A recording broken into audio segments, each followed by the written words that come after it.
Damn it!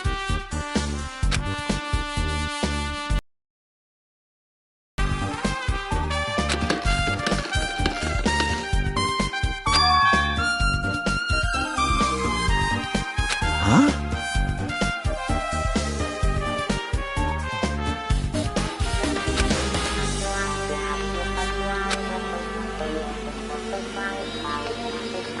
Maybe...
You're the worst!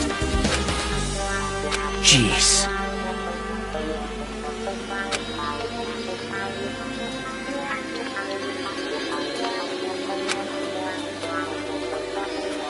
Well...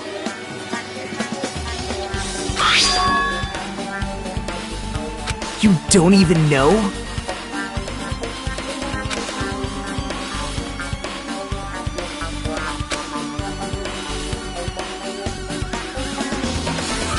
Hey. See?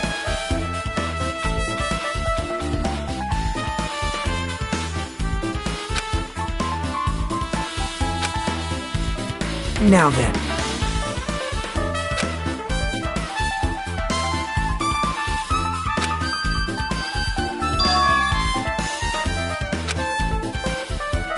Well...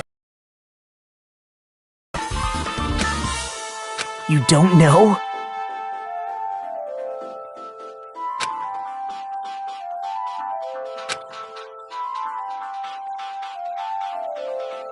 It's obvious. Well...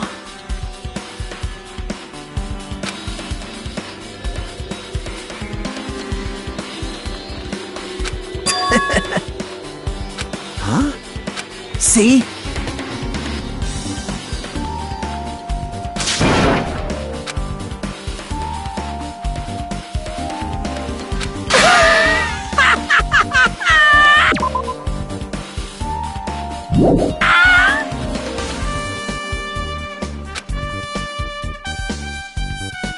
Hey.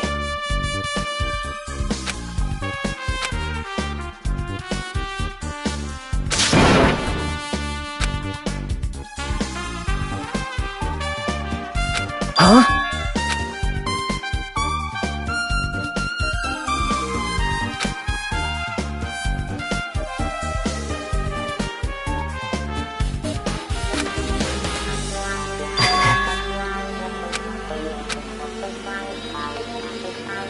Now then.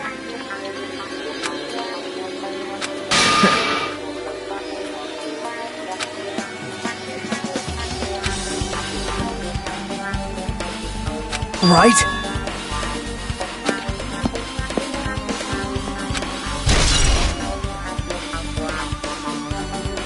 Huh?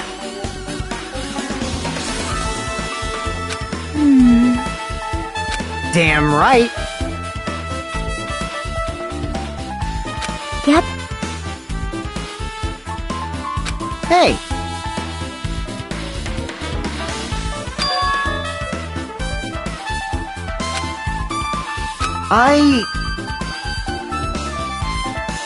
Jeez.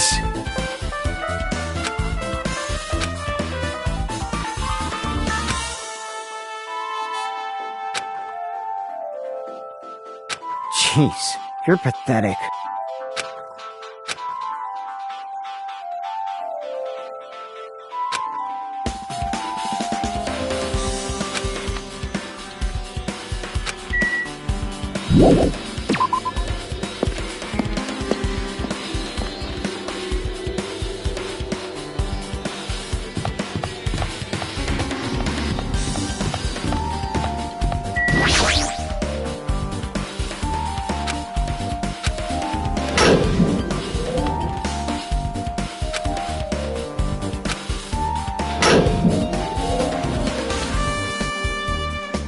What's up? Hey, hey.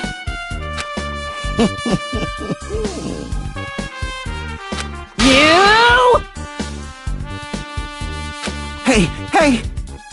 Now then. Even so. Hey!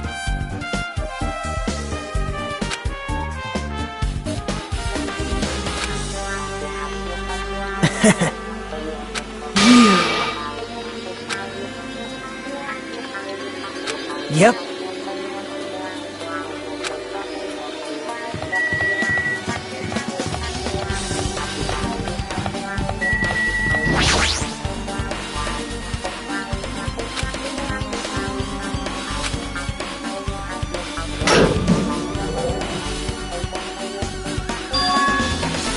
Hey, hey! Impossible! Hold it. So... Hey, hey!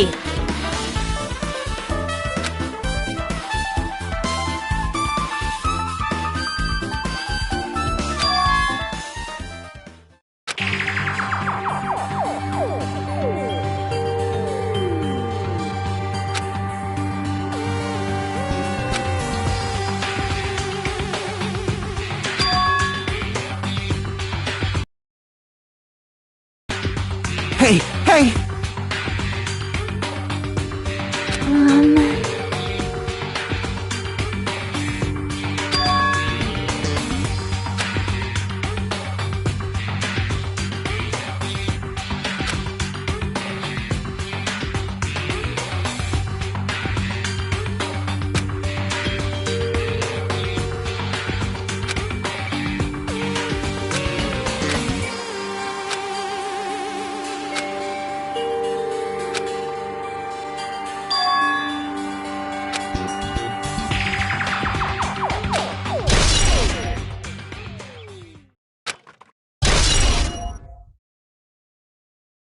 I see.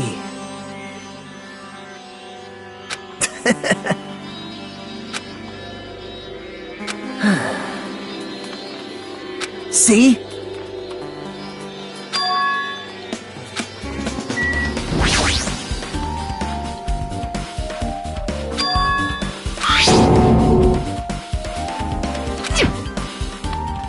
Now then. See?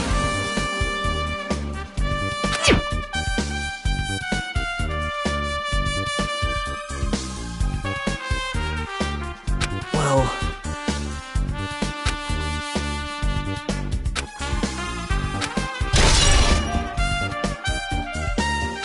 What?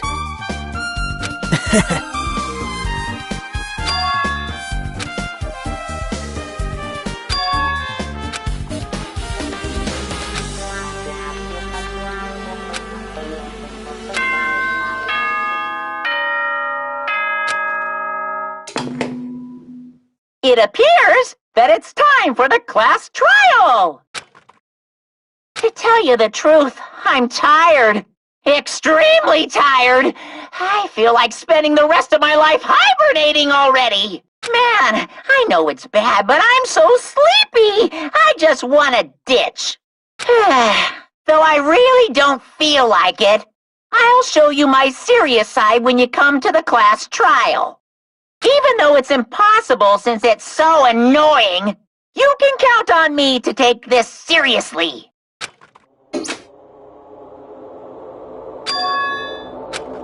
Hey, hey! Damn it!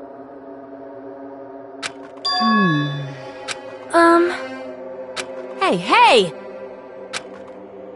Hey, hey!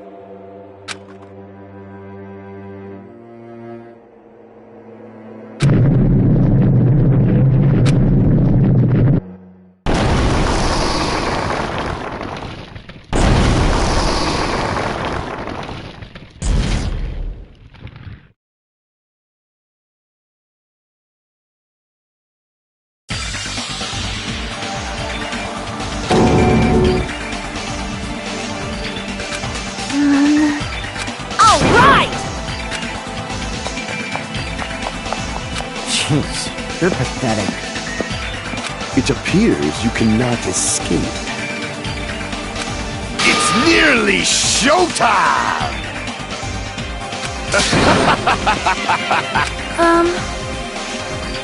Yep. Damn it!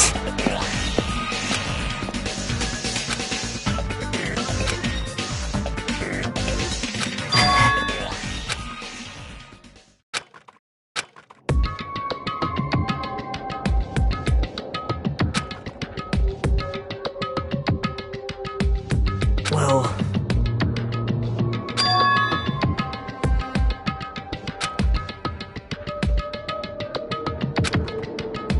Man...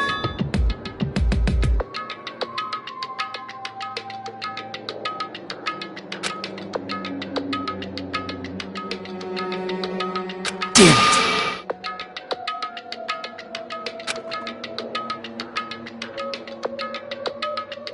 What?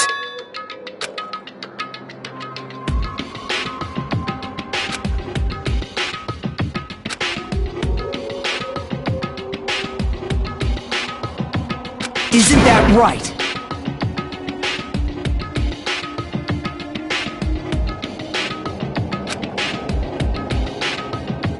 Well...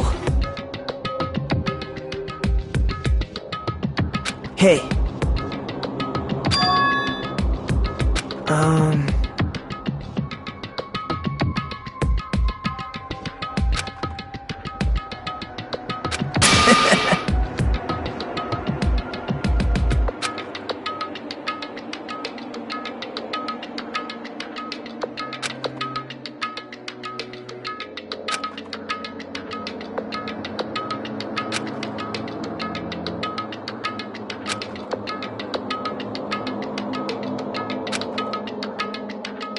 No good at all.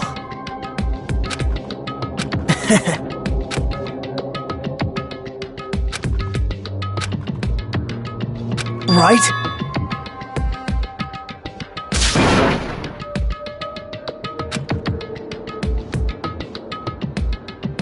Man.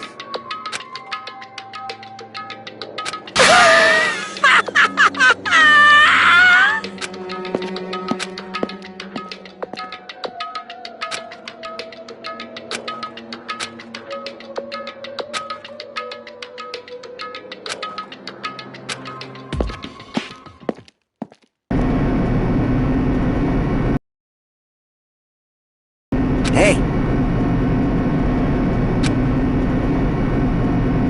Well, yeah.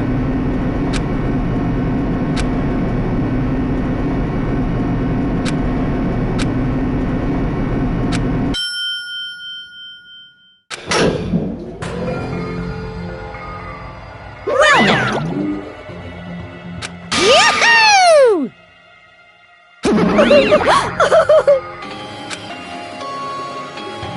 Hey, come on now.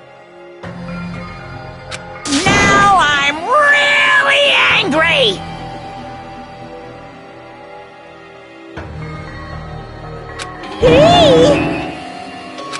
Now then.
Now then, let's begin with a simple explanation of the class trial. During the class trial, you will present your arguments for who the killer is and vote for who done it. If you vote correctly, then only the blackened will receive punishment. I'll punish everyone besides the blackened, and that person will earn the right to leave this island. I'm sure you guys are starving by now, but let's get revved up and raring to go! Whoever survives will be treated to a fancy lunch. Guess what? Rabbit curry is on the menu! Huh? I'm not the main ingredient, right? I'm here today because Coach Nekomaru risked his life to protect me. I'm gonna be the one who avenges him. I'll definitely find out who the killer is. I'm definitely not tempted by curry. Got it? Akane! You seem to have an impressive amount of drool flowing from your mouth. Hey, why don't we try going over the incident? We weren't able to leave Strawberry House, so I want to make sure we get a detailed understanding. I discovered Nekomaru's body a little before 7 a.m. I headed over to Grape Tower from Monokuma Taichi and found the body there. Hajime and Chiaki were also with me. Hajime was with Miss Sonia and Chiaki that early in the morning? Don't tell me you three— Imbecile! I am not some woman— Of course you're not! You're much classier than— With legs like those, I could probably do the splits real easy. We just happened to run into each other on the first floor of Grape House and went to the tower together. And then, the three of us discovered Nekomaru's body. The body discovery announcement was made soon after. Akane heard that and rushed over. We heard the body discovery announcement too, from Strawberry House, obviously. As I recall, we found out the elevator was out of order, which left us stuck. So we decided to go to the tower for the time being and headed for Strawberry Hall. But someone even broke Strawberry Hall's door button. We couldn't go anywhere because of that. Thinking we should at least find some method to communicate, we set our sights on the lounge telephone. Forget these boring intros. Let's talk about the killer. Anyway, it's definitely someone from Strawberry House. What do you mean, definitely? There's no way a chick would kill someone so cruelly. So it must be one of you Strawberry House dudes. One of you better hurry up and confess, or I'll break all of you in half! You're the cruelest one here! Now, enough with the lovers' quarrel. We need to think about this seriously. We don't have the luxury of discussing irrelevant things. The incident this time has many questions. The incident notwithstanding, I also have many questions. Then let's start with something even Miss Sonia can understand. The weapon. Well, the weapon is obvious, right? What the heck, you guys? The weapon! You could...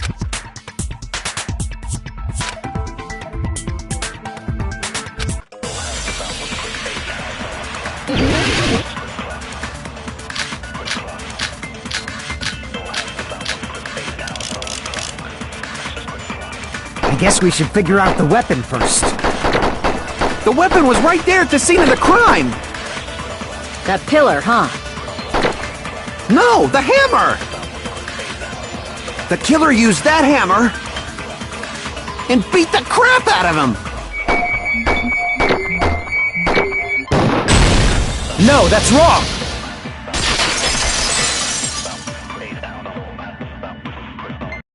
No, I can't accept that hammer was the murder weapon. Why not? Why can't... A lot of oil was flowing from Nekomaru's body, just like human blood, right? If the hammer was used to beat Nekomaru, you'd expect some oil to be on it at least. But that hammer was clean. So that's why you can't accept that it's the murder weapon. Well, yeah, but the killer might have wiped off the oil later. Why? Well, obviously, to make the hammer look like it's not the murder weapon. Then why bother cleaning the oil? If they didn't want it to look suspicious, they would have discarded the hammer. You're pretty insightful, baby gangsta. Baby gangster? Me? Just so you all know, I was trying to test you guys. I thought, maybe you guys mistook the hammer for the weapon or something. It seems that was a... Then what was the real weapon used to murder Nekomaru? That's the problem. There wasn't anything else at the crime scene that looked like a potential weapon. Then, how about we look at it from a different angle? If it doesn't have oil on it, it's not the weapon. So whatever has oil on it must be the weapon, right?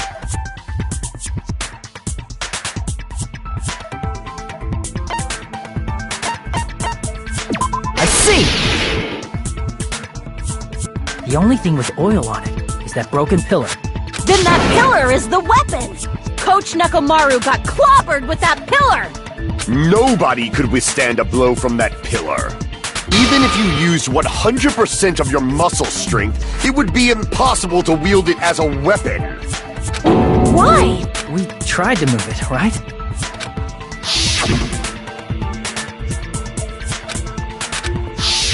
Yeah, that pillar was pretty frickin' heavy. But there's one dude who could have lifted that pillar. Huh? Who are you talking about? Coach Nekomaru's robot body! With that dude's super strength, lifting a pillar would be real easy. So, he lifted the pillar, and then what? Did he use it to beat himself? You mean Nekomaru killed himself? Don't be stupid! He ain't the type to commit suicide! Then even if Nekomaru could have lifted that pillar, it has nothing to do with the case at all. Well, I guess you're right. What the heck?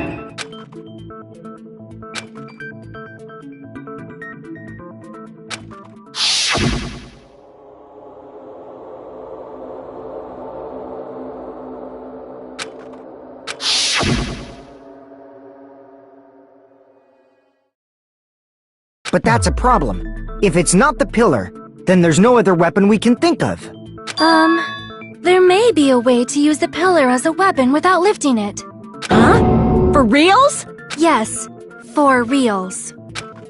I see. So my gut was right after all. Alright, it's up to you, Sonia. Prove that pillar was the murder weapon. Understood. Then I shall give it my all.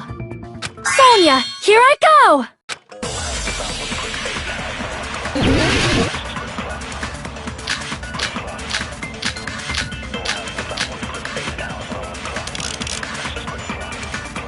There's no need to lift that pillar.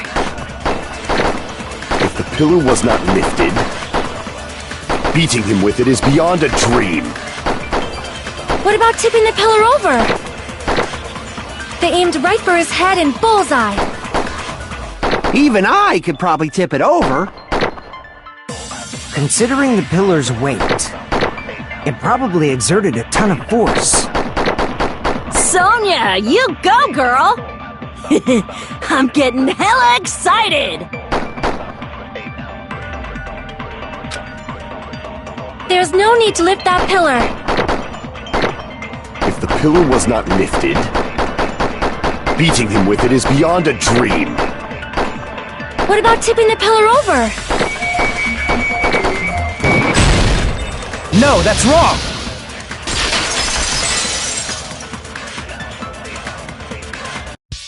If Nekomaru was crushed by the pillar, then there should have been fragments on top of his body. Huh? The pillar fragments were scattered beneath Nekomaru's body, but there weren't any on top of his body. If the pillar had been tipped over and crushed him, the fragments should have been on top of his body instead. I briefly considered that too, but it's probably not what happened. I see. That was entirely my bad. If they didn't tip it over, then how did the killer murder Nekomaru with that pillar? How much longer are you gonna focus on the pillar? Just let it go already! There's no way I can let it go.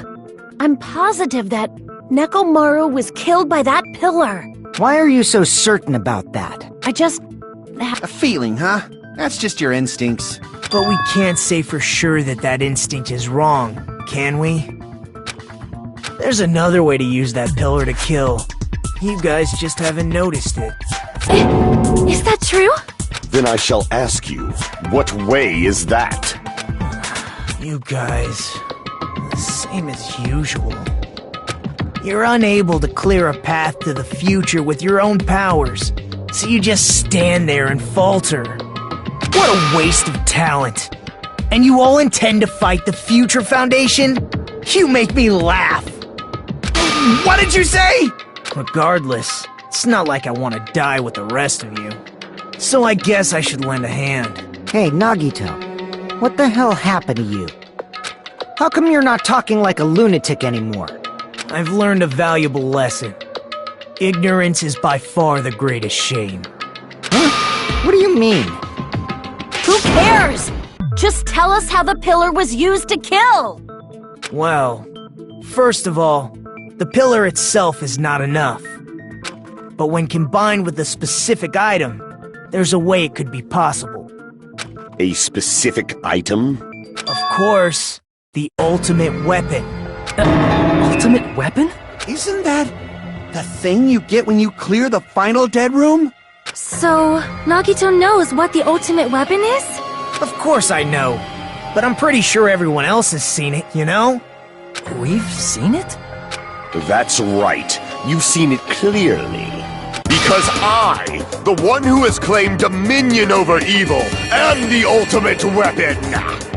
I am he who cuts the insolent catalyst which flows out from the chaos with the sword of victory!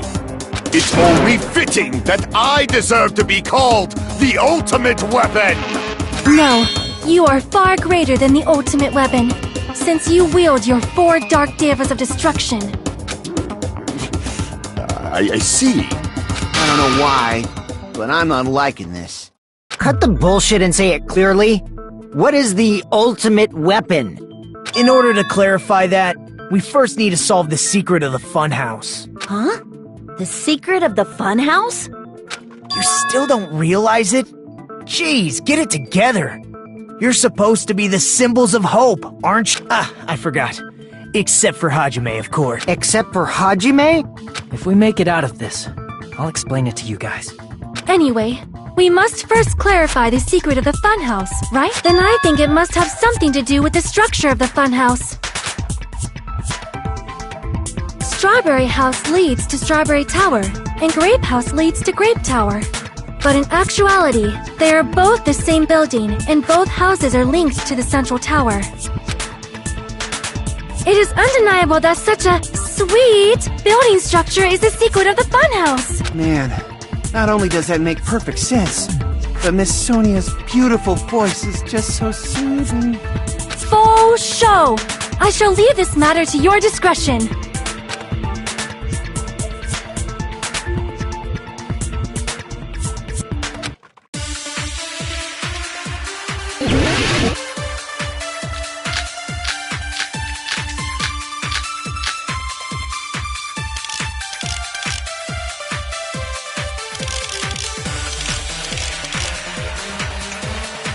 In truth, Strawberry Tower and Grape Tower are actually the exact same place. So that's the secret of the funhouse. Is that really it? It's weird to say they're both the same place. I mean, the walls are different colors. And the designs on the floor are also different. We've already settled this problem. Give it 10 years before you argue with Miss Sonia.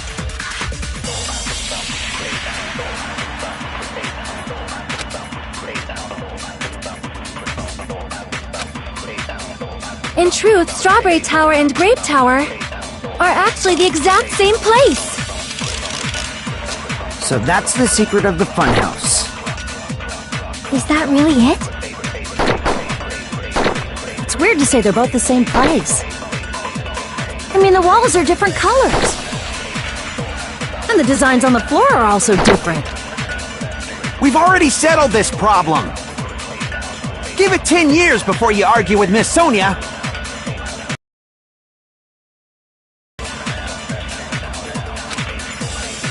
In truth, Strawberry Tower and Grape Tower are actually the exact same place. So that's the secret of the funhouse. Is that really it? It's weird to say they're both the same place. I mean, the walls are different colors. And the designs on the floor are also different. We've already settled this problem. Give it 10 years before you argue with Miss Sonia.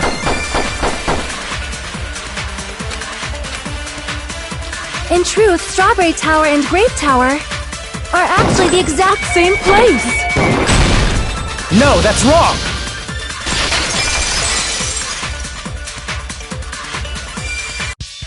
Both of those towers, are they really the same place?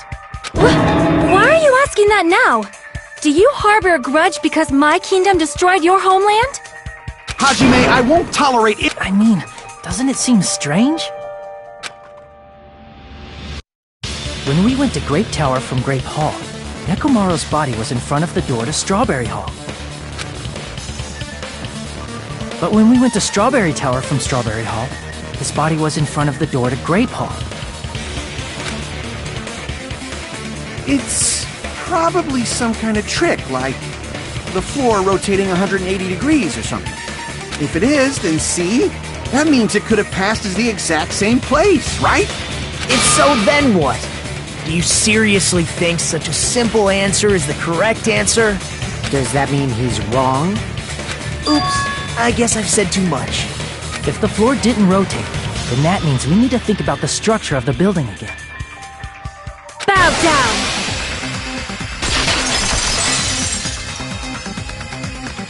Then how about this? Somebody moved Nekomaru's body. Well, we were moving from Grape Tower to Strawberry Tower, but we should have all been together during that time. Even if they tried to move the body inside the tower. Then Monokuma did it. While we were moving, Monokuma quickly moved things around. But Nekomaru's body wasn't the only thing moved. Are you saying the broken pillar was moved too? If it is too heavy to carry, let them roll it. Just like if there is no bread, let them eat cake.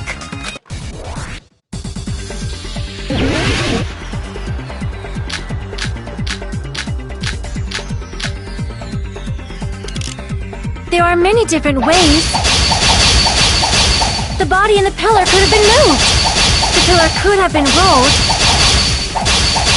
And Nekomaru could have been moved. I decree it was Monokuma's doing. Moving the body and the pillar in such a short time. That might be hard even for Monokuma, don't you think? It seems you have forgotten. Monokuma is surprisingly strong, wielding the power of the futuristic Robo-Bear. The pillar, the body, everything at the crime scene? Allow me to cut through those words!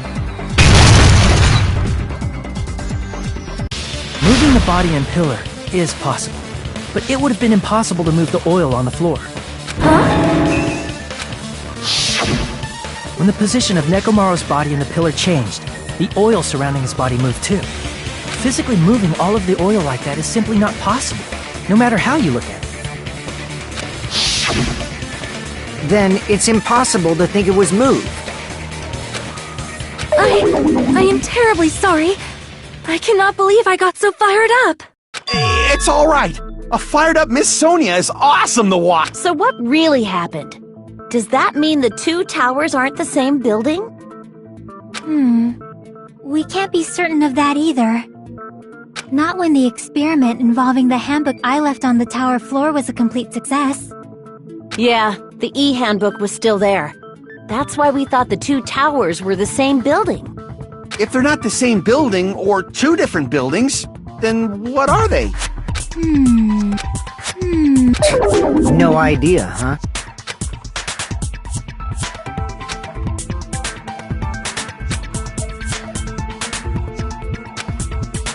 Hey, Nagito.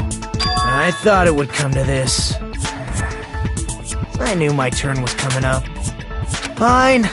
I'll tell you guys a big hint that can help you solve the secret of the funhouse. Give us the answer, not a friggin' hint! But then it wouldn't mean anything.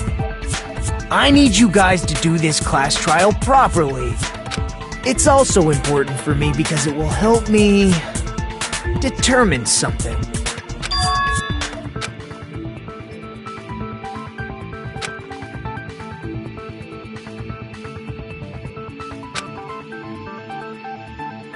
But how do we know your hint is any good? It's suspicious that you're the only one who knows it. I have a good reason for that.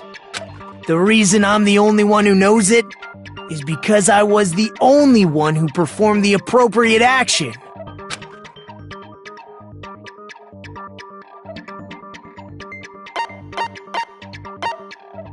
I see! You're talking about the final dead room, right? You cleared the life-threatening game there and found something, didn't you? That's right. The hint is what I saw after I cleared it. In the depths of the final dead room, there was a hidden room surrounded by concrete. And there, a small conspicuous window waited, all by itself. From that window, I saw some very strange scenery. Strange scenery? Instead of explaining it, it might be faster just to show you. At an opportune time, I found a perfect camera in the final dead room. You took a picture? Yep. See? This is it.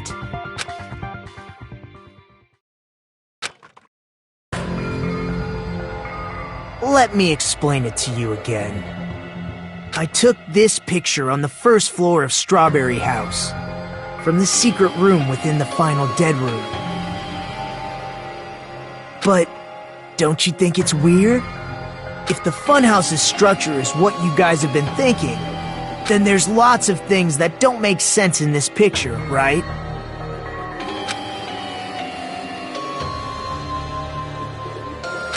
Then let's begin. Shall I call it thinking time?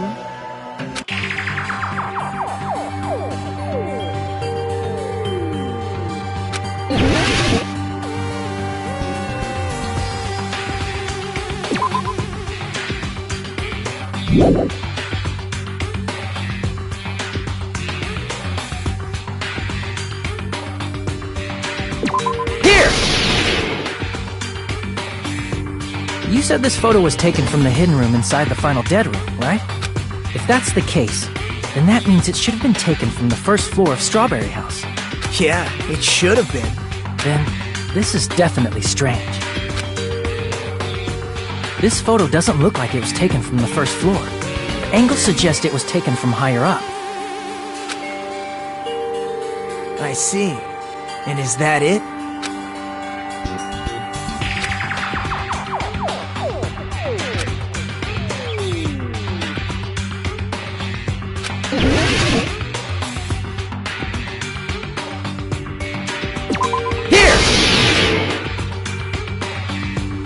If the structure of the funhouse is what we thought it was,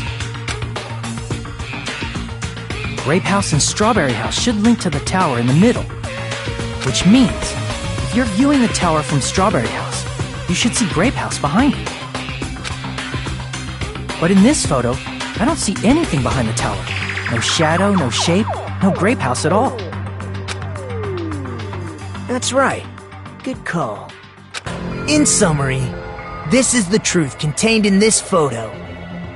The first floor of Strawberry House is located in a high area, and Grape House is not behind the tower. It's not?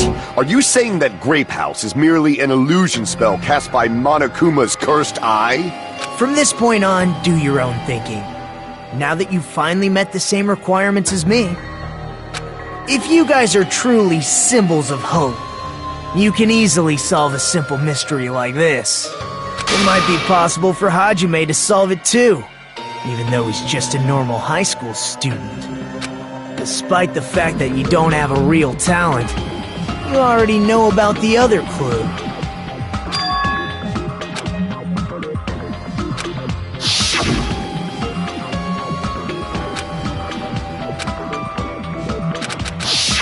You're referring to when you suddenly appeared on the second floor of Grape House, right? I'm asking you just to be safe. At the time, where do you think I came from? The top floor, right? Such sharp eyes. So you realized it already? Top floor. So the third floor? But the Monokuma Archive should be the only room on the third floor of Grape House. What does it mean?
It's all coming together!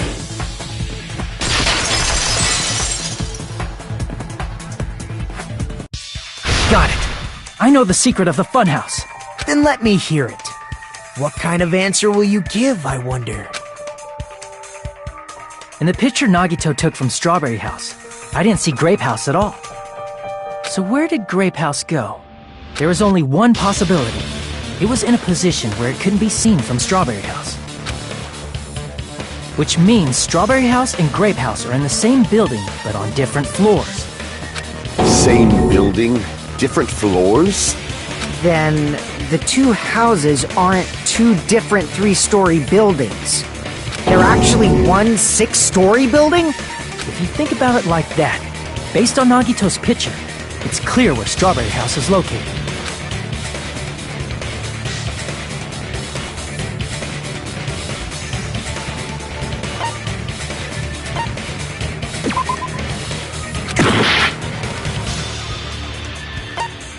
I see! On top of Grape House. That's where Strawberry House is located. Because of that, the photo taken from the first floor of Strawberry House was at a high angle. Altogether, this means the first floor of Strawberry House is also the 4th floor above Grape House. Oh, snap! I never expected that the two houses were connected vertically. But what about the shape of the building? The two houses were completely different shapes. Strawberry House is 4-sided, and Grape House is 6-sided, right? It never occurred to us that they were the same building because it was structured with two different shapes. A quadrilateral and a hexagon, overlaid atop each other to misdirect how we would perceive them. And it worked, didn't it? Disregarding the tower, we fully believed the two houses were two separate, distinct buildings. In order to conceal the unique design of the funhouse, Monokuma put us to sleep so we couldn't look at the outside of the building when he brought us to it. You've just been Kuma'd! Don't you think a building full of so many surprises totally deserves to be called a funhouse? Then, it's true? The building was really like that? That's right! Those two houses exist on different floors in the same building! Constructing a building like that on your own without my knowledge? How horrible! Then what about the towers? Are they arranged vertically just like the houses? Yeah, Strawberry Tower and Grape Tower should have also been different floors inside the same building. Just like Strawberry House was on top of Grape House, Strawberry Tower was also on top of Grape Tower. However, if they're different floors within the same building, why was Nekomaru's body in both places? Aw, your precious hammies don't know? But it's alrighty then. I'll be the one who solves this mystery in a flash. Please watch me, Miss Sonia. Oh, I see. Do whatever you like. I'll definitely make her watch me. I'm gonna stand out till she notices me.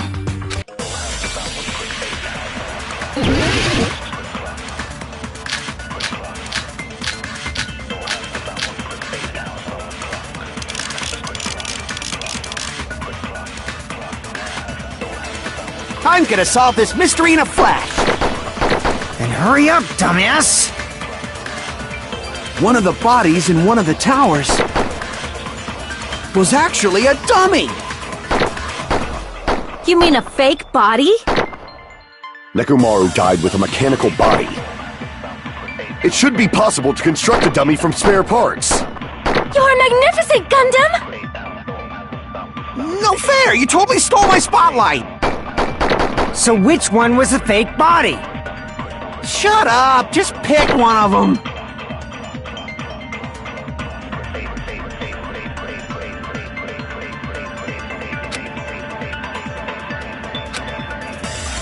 I'm gonna solve this mystery in a flash! Then hurry up, dumbass! One of the bodies in one of the towers was actually a dummy!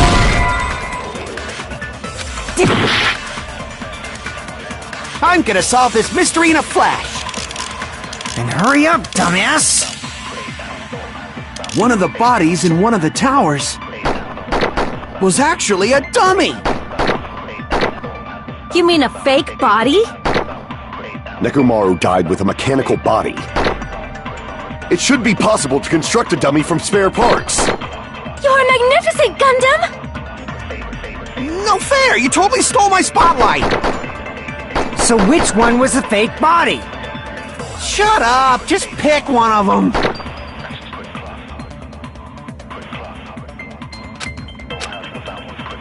I'm gonna solve this mystery in a flash! Then hurry up, dumbass! One of the bodies in one of the towers was actually a dummy!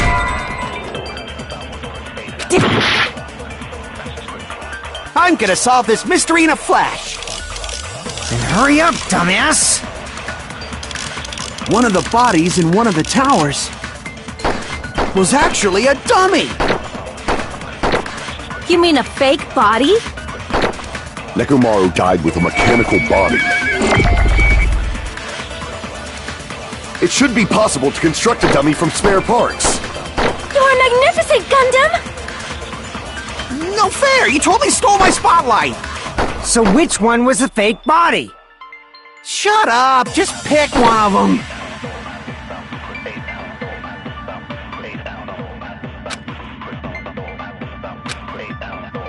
I'm gonna solve this mystery in a flash! Then hurry up, dumbass! One of the bodies in one of the towers was actually a dummy!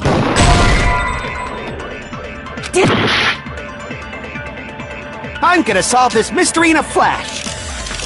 Then hurry up, dumbass! One of the bodies in one of the towers was actually a dummy!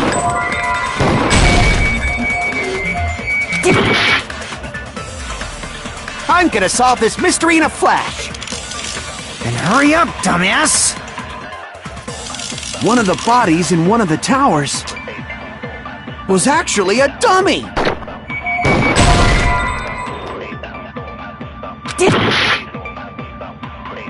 I'm gonna solve this mystery in a flash! Then hurry up, dumbass! One of the bodies in one of the towers was actually a dummy! I'm gonna solve this mystery in a flash! Then hurry up, dumbass! One of the bodies in one of the towers was actually a dummy! No, that's wrong!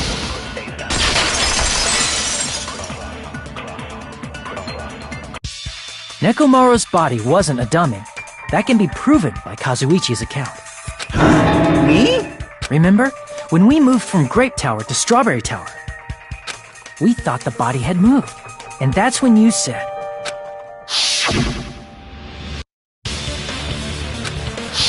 Right up until that moment, you were disassembling Nekomaru's body at Grape Tower, right? The killer couldn't have known how you'd take apart his body, so they couldn't have built a dummy. Unless Kazuichi was the one who built the dummy, then it would be a different story. Miss Sonia, that's a pretty harsh joke. You are joking, right? It's alright. Kazuichi is not the killer. If he was, he wouldn't have fixed the elevator or the button in Strawberry Hall. It'd be much more convenient for the killer if it stayed broken. I see. That is disappointing. I'm even more disappointed. However, even if Nekomaru's body wasn't a dummy, it's meaningless if we don't have the important answer. The reason Nekomaru's body was in both towers, even though it was supposed to be on different floors. Maybe it was simply moved? The body moved to a different floor? You can't think of a device like that? A device that moves things to different floors in the same building?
You must be talking about an elevator. What? Are you saying Nekomaru's body was transported using an elevator? Where the hell is this elevator anyway? It's the tower itself. The inside of the tower is one big elevator.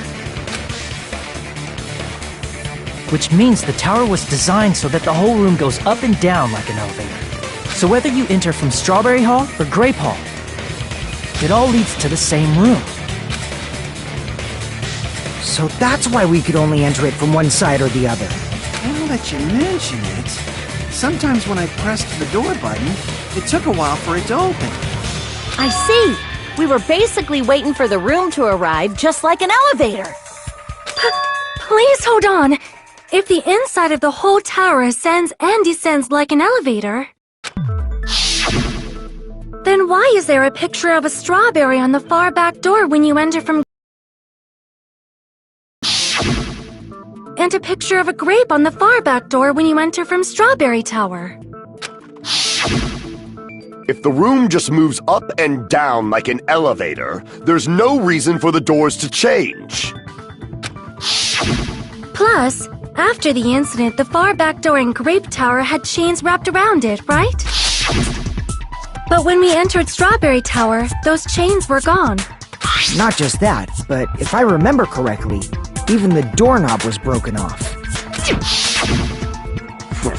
There are too many strange things. Was that tower really an elevator? When you see people and things, make sure you focus on the good parts instead of the bad. What did you say? So, let's put aside what's changed and focus our attention on what hasn't. Why do we have to do that? It's fine. Come on. What does everything that hasn't changed have in common?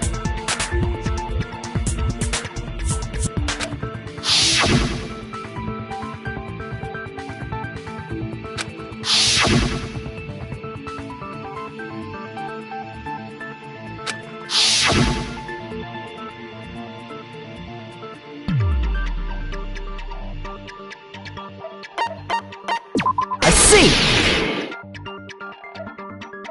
Is it safe to say that all the items on the floor didn't change? And? And? Why did the picture on the far back door change? If you can figure that out, you'll have the answer. The reason is because that elevator has something unique about it.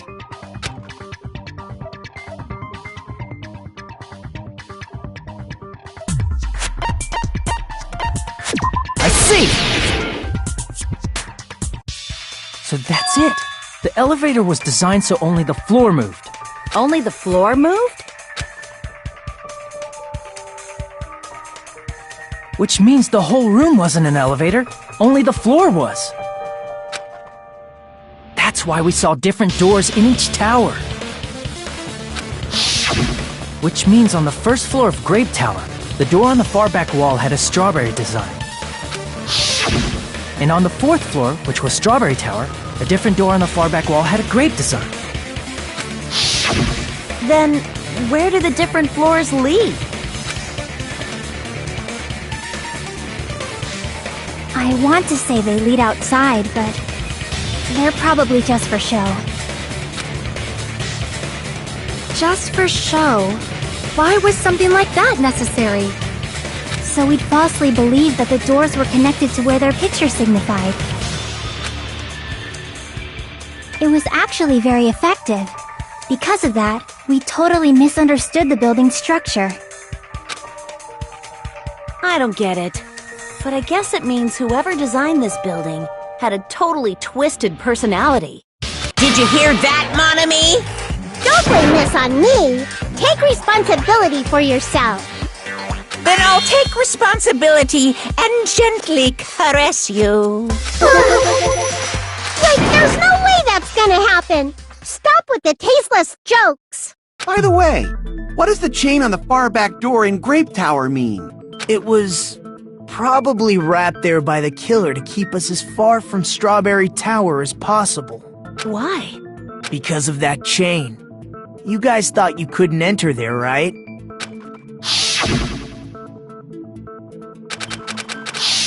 The killer destroyed the Strawberry Hall button, so we'd stay away from Strawberry Tower.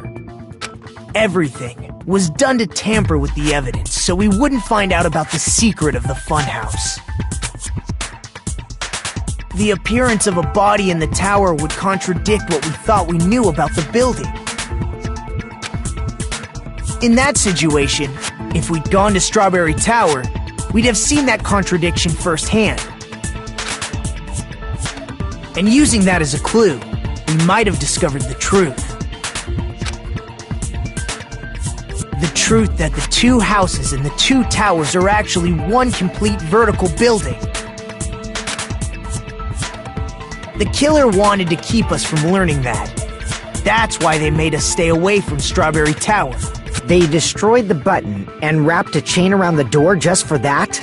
Would it really have inconvenienced the killer if we learned the true structure of the building? It would have been a major inconvenience. After all, this funhouse is strongly connected to the ultimate weapon that killed Nekomaru. Hold on. You're progressing much too quickly. There's still a contradiction concerning the building structure. What a pain. It's fine already. Gundam, please proceed. You said earlier that Strawberry House and Grape House are connected vertically, right? If so, how does the contact elevator supposedly transport us from one house to the other? If that elevator moves vertically, then when your back is facing the elevator, both towers should be on the same side. But does this reflect reality? Inside Grape House, Grape Hall is on your right when your back is to the elevator. And inside Strawberry House, Strawberry Hall is on your left when your back is to the elevator. Which means the houses are on exact opposite sides of the tower. Answer me, fiend! What does this mean? What does this mean?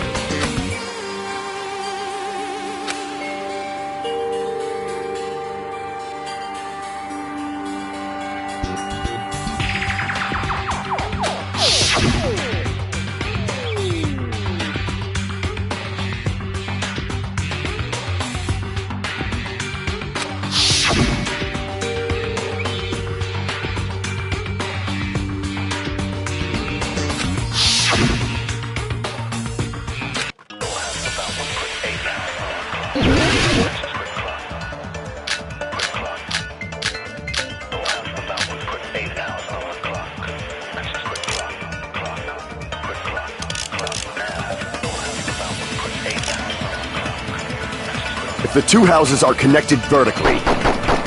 The elevator should move. Vertically, not horizontally.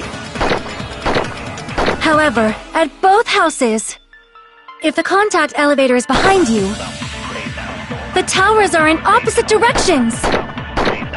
Which means your reasoning It's clearly contradictory. What's with this iron curtain of teamwork?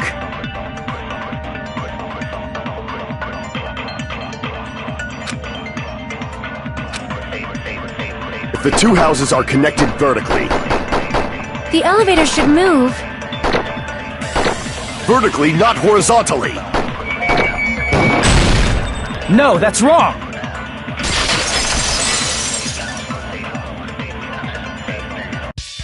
The elevator wasn't just moving vertically. Isn't that right, Kazuichi? Huh? Me? Come on. You used the elevator while you were holding that compass Nagito gave you. Oh, that. Yeah, it was pretty strange. From start to finish, somehow the compass needle rotated 180 degrees. Rotated 180 degrees? Meaning, as the elevator moved between the two houses, it also rotated 180 degrees.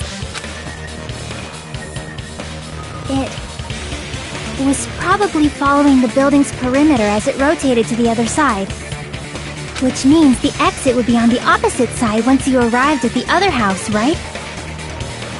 And thanks to that, the tower we saw on our right side when we arrived at Grape House appeared on our left side when we were at Strawberry House. An elevator that rotates while it moves. Is that even possible? It's like something from an amusement park. Well, a funhouse is an amusement park attraction, you know. And since the building doesn't really need to be structurally practical, it makes for some splendid fun! That's not splendid at all! You're inhuman! You say I'm inhuman, but I'm just a bear! So I was never human to begin with! I'm different from these lowly humans! So we're done with the secret of the funhouse, right? Then let's start talking about the important stuff. What's the ultimate weapon that killed Nekomaru? Huh? You still don't know what the ultimate weapon is yet? It's what I found at the Octagon, you know. What is the Octagon? I haven't heard about that yet. Oh my... I can't believe I have to explain that now. As long as you know what an Octagon means, you can solve this simple mystery easily.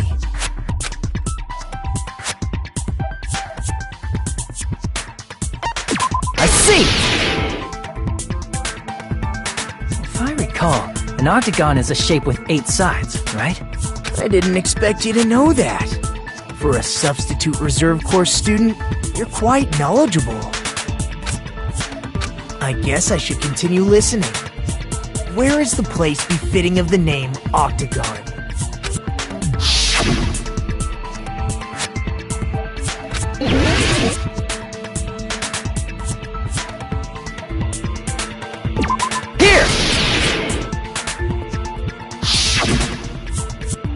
You're talking about the secret room surrounded by concrete in the depths of the final dead room. Why is that place the Octagon? You know how the 4-sided strawberry house is on top of the 6-sided grape house? If you cut a 4-sided shape out of a 6-sided one, you get 8 edges. It becomes an 8-sided shape. That's basically the gist of it. The true identity of the Octagon is that secret room in the depths of the final dead room. In actuality, that place contained various weapons. Then the ultimate weapon was there too? That's a little different. I learned the true identity of the ultimate weapon at the Octagon. Learned? The true identity of the ultimate weapon is the funhouse. Which means the killer used the building structure as their weapon and killed Nekomaru. Like me, the killer probably realized the secret of the funhouse from the scenery, and then thought of a way to kill making use of the building structure. The funhouse itself is the weapon, so they killed using the building structure? That's why the killer tried to keep us from learning the mystery of the building. But more importantly, using the building itself as a weapon? Such a spectacular crime. It truly deserves to be called the ultimate weapon.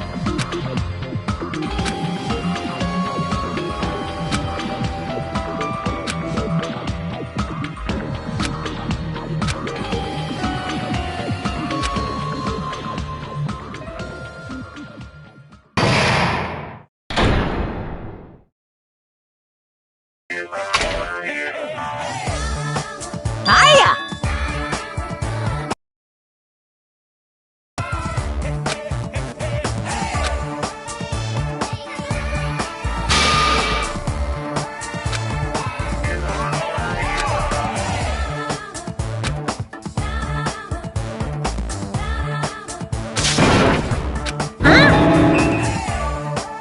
Okay, everyone, all together now! Mon ami is a serious stoufatly.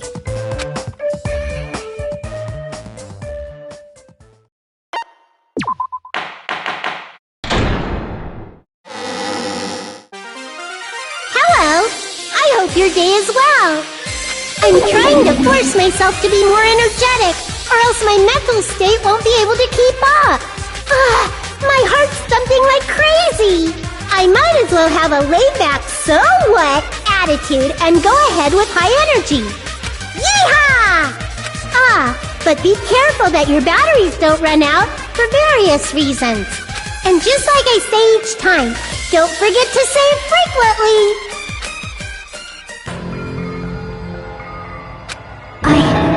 I never expected the funhouse itself to be the ultimate weapon. Oh well, let's just press on ahead. Is it really alright to accept a situation so easily? I mean, that's not what's important. The thing that's really important is the killer who used the building structure. Like, who's Mekumaru's murderer? But is it really okay to believe the building is the weapon? Nagito said it, you know. There's no way I'd lie at such an important moment. I don't want to die either. What happened to the bastard who kept saying how much they didn't mind dying? He's right. There was a time when I thought I could become a stepping stone for your hopes, but I will sincerely retract that remark. Retract? I'm disappointed too, you know. If this was a murder for the sake of hope, I'd happily sacrifice myself. You say such falsehoods, per usual. There is no such thing as murder for the sake of hope. Murder is simply murder. Forcibly sacrificing others for one's own desires. Even one as diabolical as I would avoid such actions. I see. It's fine. Let's just leave him alone and find out who killed Coach Nekomaru as fast as we can. Just so you know, it's not like I'm getting hungry or anything, you know. Akane! You're drooling waterfalls?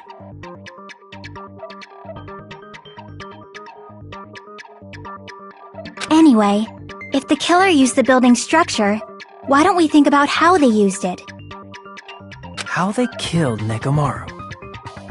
It might be better if we clarify the cause of death first, don't you think?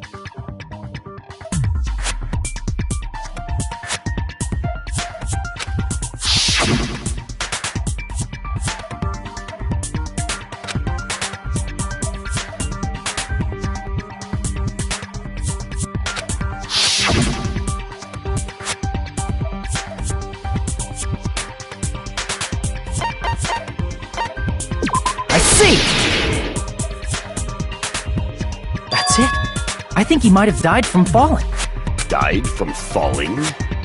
If the funhouse's secret is that it's a structure where both towers and houses are vertically connected, then the killer made use of its height and caused Nekomaru to die from falling. Are you saying they pushed him off? Where'd they push him off from? That I don't know yet. Don't just make things up when you don't know the method. Where in that building would you even be able to push someone off in the first place? It might be possible in the tower. You could push him off the 4th floor when the elevator is on the 1st floor. Did you forget how the elevator functions? When it's on the 1st floor, the door on the 4th floor won't open. Saying he died from falling is truly incorrect. You should burn in the flames of hell. But my gut is going crazy right now.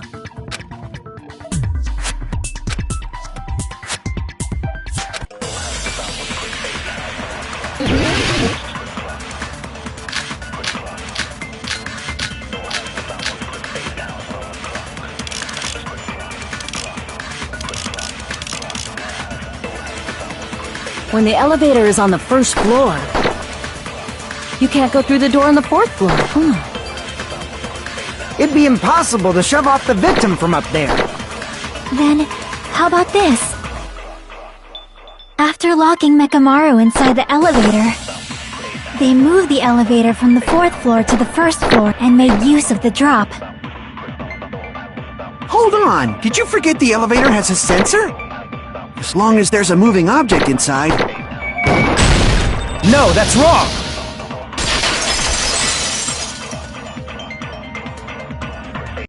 That sensor should only work if something is moving.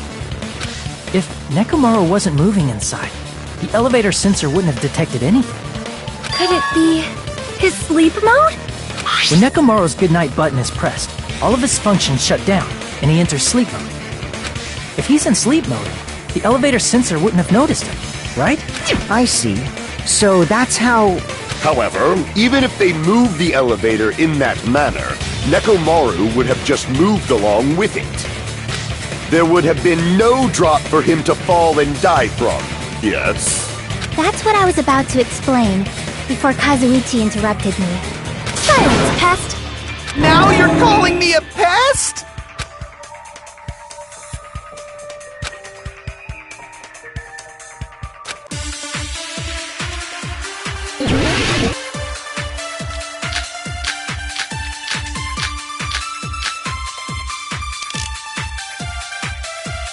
If you arrange it a certain way, you can cause the drop within the elevator. So you're telling us all to think about the arrangement, right? That arrangement is... The hammer is suspicious. Isn't it about time we went over the pillar again? What about the oil on the floor? The doorknob on the floor seems suspicious.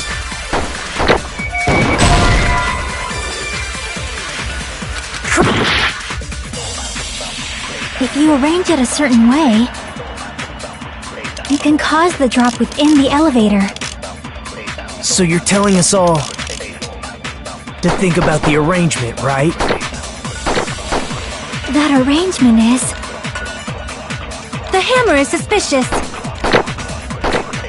Isn't it about time we went over the pillar again?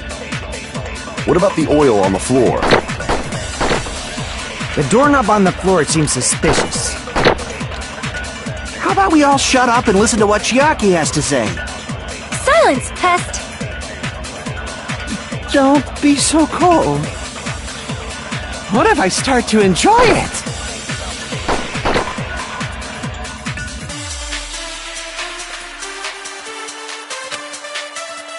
If you arrange it a certain way, you can cause the drop within the elevator.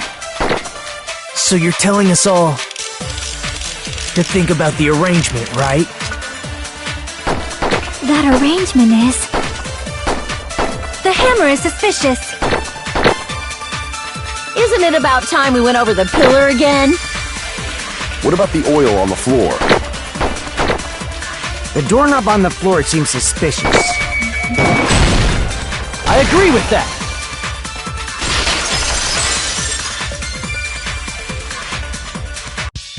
Didn't the doorknob have scrape marks on it?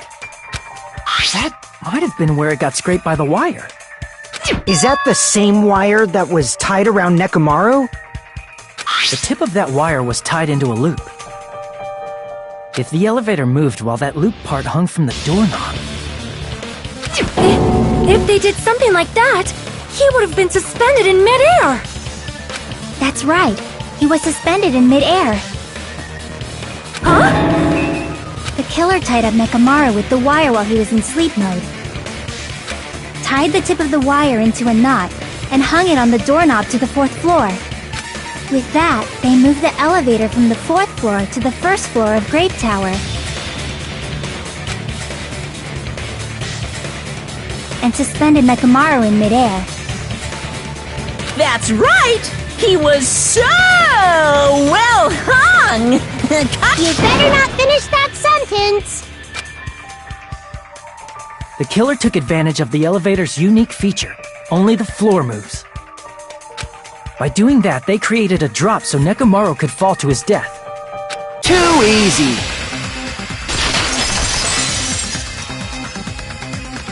So what if they created a drop? There's no way you can make him fall and die with just that. Why? If Nekomaru is suspended in midair like that, then how do you get him to fall? Because if he's suspended in midair, he won't die if he doesn't actually fall.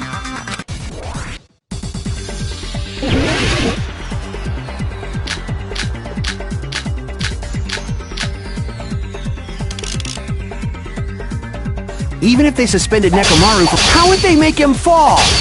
There's no one in the tower to push him off. There's no way they could do that. It doesn't mean someone had to push him off. It's possible that he fell on his own. What? Nekomaru fell on his own? Nekomaru should have still been in sleep mode, right? If he was sleeping, there's no way he could do that. Now's the time if you want to take back that but in that case, you still won't be able to explain moving the elevator with Nekomaru is just impossible. End of story. What? Nekomaru fell on his own? Nekomaru should have still been in sleep mode, right? What? Nekomaru fell on his own? Nekomaru should have still been in... Allow me to cut through those words! What do you think would happen if Nekomaru woke up while he was suspended upside down in midair? What are you saying? Like, how would he even wake up? He has an alarm inside his body. As long as it was armed, it would have deactivated his sleep mode. Which means the killer set the alarm before they suspended Nekomaru. If you woke up from an alarm and realized you were hanging upside down and had no clue why, if something like that happened to you, you would start panicking a lot, right? Instinctively, your body would start moving. Nekomaru probably did exactly that. And then, in order to make him fall from the force he was generating, the wire was hung on the tip of the doorknob so it would easily slip off. In actuality, the scrape marks caused by the wire were near the tip of the doorknob, right? But Nekomaru didn't fall because the wire came off, right? He fell because the entire doorknob came off.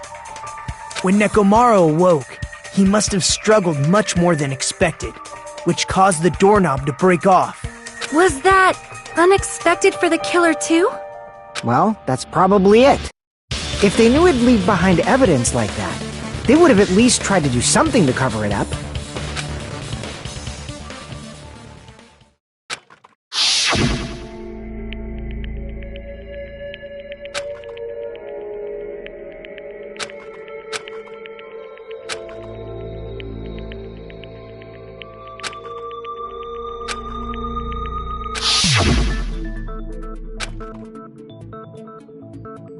I see. So that's how Nekomaru fell to his death. Do you finally understand now? Yeah. It appears it's just as Miss Sonia said. I'm just a pest. Isn't that right, Miss Sonia? If I'm a fucking pig, you can say so! No, I believe you gave your all. Hey! Why aren't you teasing me anymore? This guy, he gets off on this! So thanks to that alarm, Nekomaru ended up falling while he was still hanging upside down. That doesn't mean he just crashed straight into the floor. Of course, you know that too, right?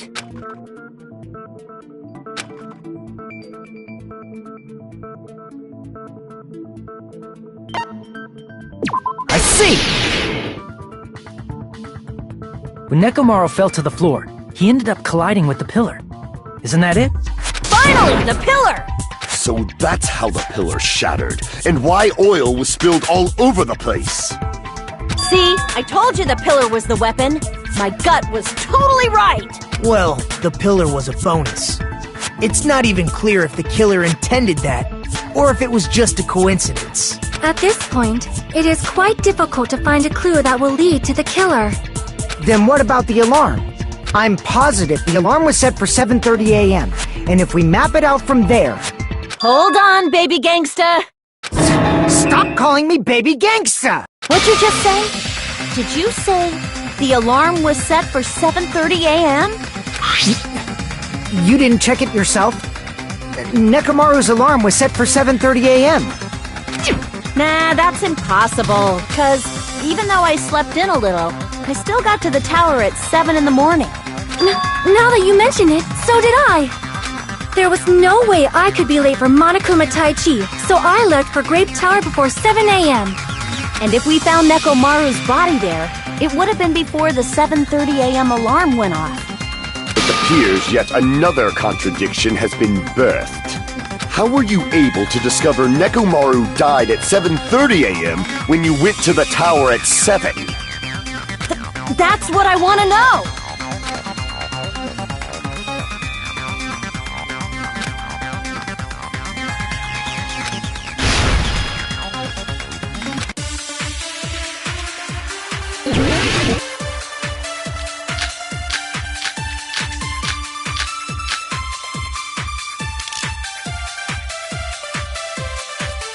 We headed for Grape Tower before 7 a.m., I am certain.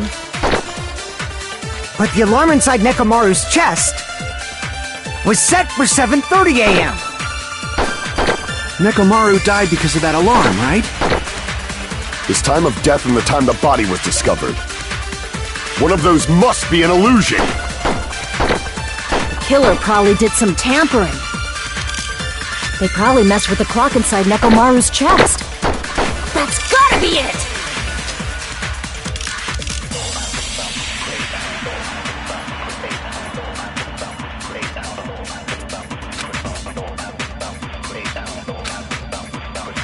We headed for Grape Tower before 7 a.m., I am certain.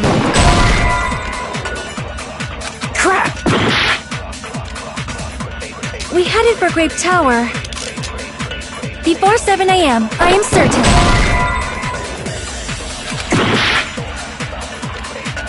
We headed for Grape Tower before 7 a.m., I am certain. But the alarm inside Nekomaru's chest was set.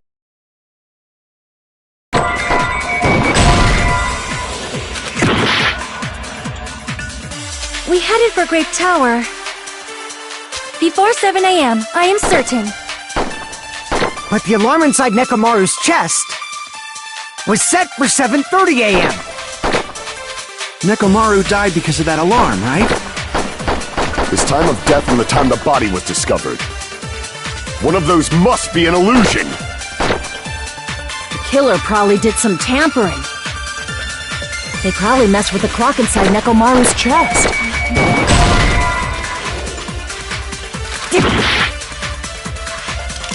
We headed for Grape Tower before 7 a.m., I am certain.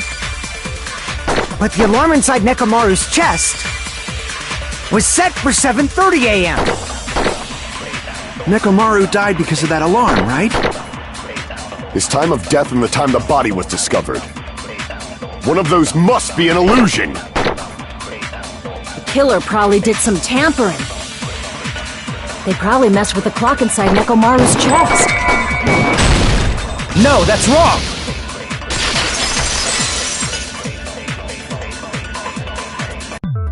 No, the clock inside his chest was a radio clock, so it would have been impossible to mess with. So you're saying there's no way the killer could have tampered with the clock? Maybe the clock Miss Sonia saw was the one that got tampered with. The clock inside Grape House? No, I checked all the clocks inside the funhouse. Oh, that's what I asked you to do. So you really listened to me and checked all the clocks. And because of that, I can confidently declare that all the clocks had the same time displayed. If there's no possibility that the time was tampered with, then we must doubt that human's testimony. Please believe me, we are not lying! Then maybe it's a misunderstanding? I never misunderstand! I'll crush you into dog food!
all coming together!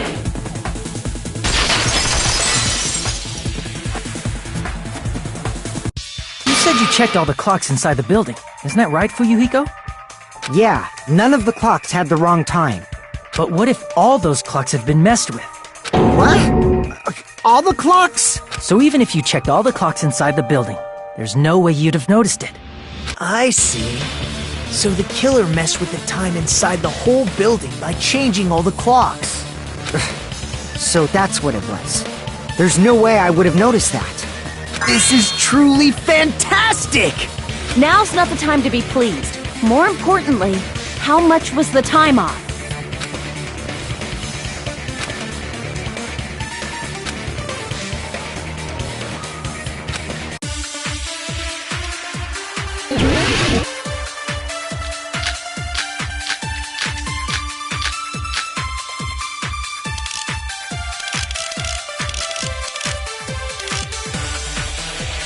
If the time in the building was all messed up, then we can only rely on Nekomaru's radio clock. The time of death was clearly 7:30 a.m. The problem is, what time would 7:30 be? In our time. Are there any clues that can be used to narrow that down? If only I heard the sound when he fell. I agree with that.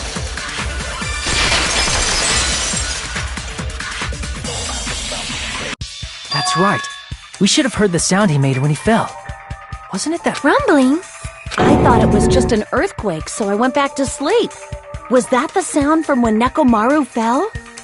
Well, a huge body fell from the 4th floor to the 1st, and the pillar fell with it. It's obvious we'd hear the impact sound. We heard that noise too. It was when we were gathered at the Strawberry House Lounge. What is it, Sonia? Oh, well. That sound everyone heard? I did not hear it at all. Huh? You probably didn't hear it because you were sleeping. I could not sleep at all. I was awake the whole night with hunger pangs. There's nothing to worry about. What's important is that rumbling noise anyway. If we use that rumbling sound as a reference, we might be able to figure out how much our time was off. I heard that sound probably around 5:30 in the morning. Huh? You can tell? I instantly woke up and left my room. And that's when I saw the clock in the lounge. Excellent work, Akane!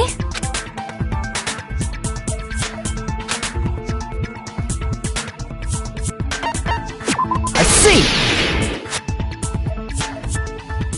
Nekomaru's alarm went off at 7:30, and if we heard the sound of his impact at 5:30, that means our time was off by 2 hours. 2 hours? That much? We were starving pretty badly. There's no way we would have noticed. Plus, the funhouse has no windows. And there weren't any Monokuma announcements either. However, for what reason did the killer alter our perception of time? The reason is obvious. So they could lure out just Nekomaru. If you messed with the clocks and used a specific thing, you definitely get Nekomaru to the tower alone, right? From there, the killer's plan was a splendid success.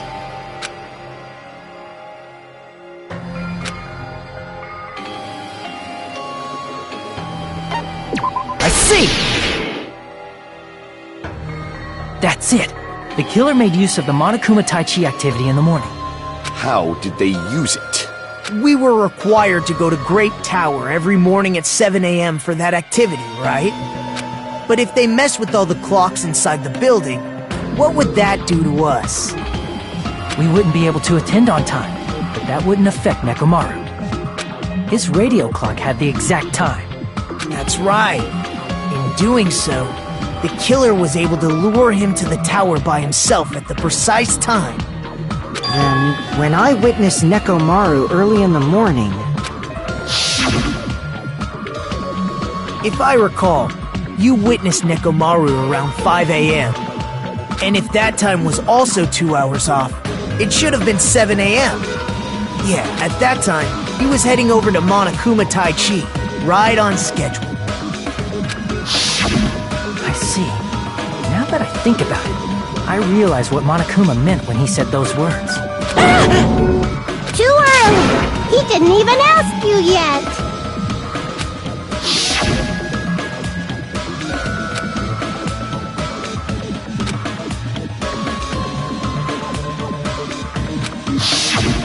When you said everyone, you were including us, right? We thought we came to the tower on time, but in truth, it was way past the meeting time. Aw, jeez! That's, well, how should I put it? What was it? You know, tripping over a foot, or something like that. Are you talking about tripping over someone else's fault? Wrong! Too bad! Liar! I'm right! That's not it! It's incorrect! That's definitely the correct answer. You always get so stubborn like this. Let's just ignore the peanut gallery. Now that we've found out how the killer lured Nekomaru, the number of suspects has drastically decreased. Hey, why would that decrease the number of suspects? Don't be a friggin' liar! You'll know I'm not lying when you listen to what Fuyuhiko's going to say next. Huh? What the hell do you mean? You witnessed Nekomaru going toward the tower. Did something else happen after that? Are you talking about that alarm? Alarm? A little while after I witnessed Nekomaru, the clock in the Strawberry House lounge started going off. Plus, it was just before that rumbling sound occurred. That's it. So that's what it is. If Nekomaru died when the rumble happened, then whoever doesn't have an alibi at the time is the prime suspect. Really? Was there anyone who didn't have an alibi at that time? I remember now. The sound was so loud I couldn't help bolting from my room. But there was one guy who never left the lounge. We were both on the same floor. It's pretty weird that bastard never came out of his guest room. Which means that person does not have an alibi for when Nekomaru fell? Who is it? Who's the bastard?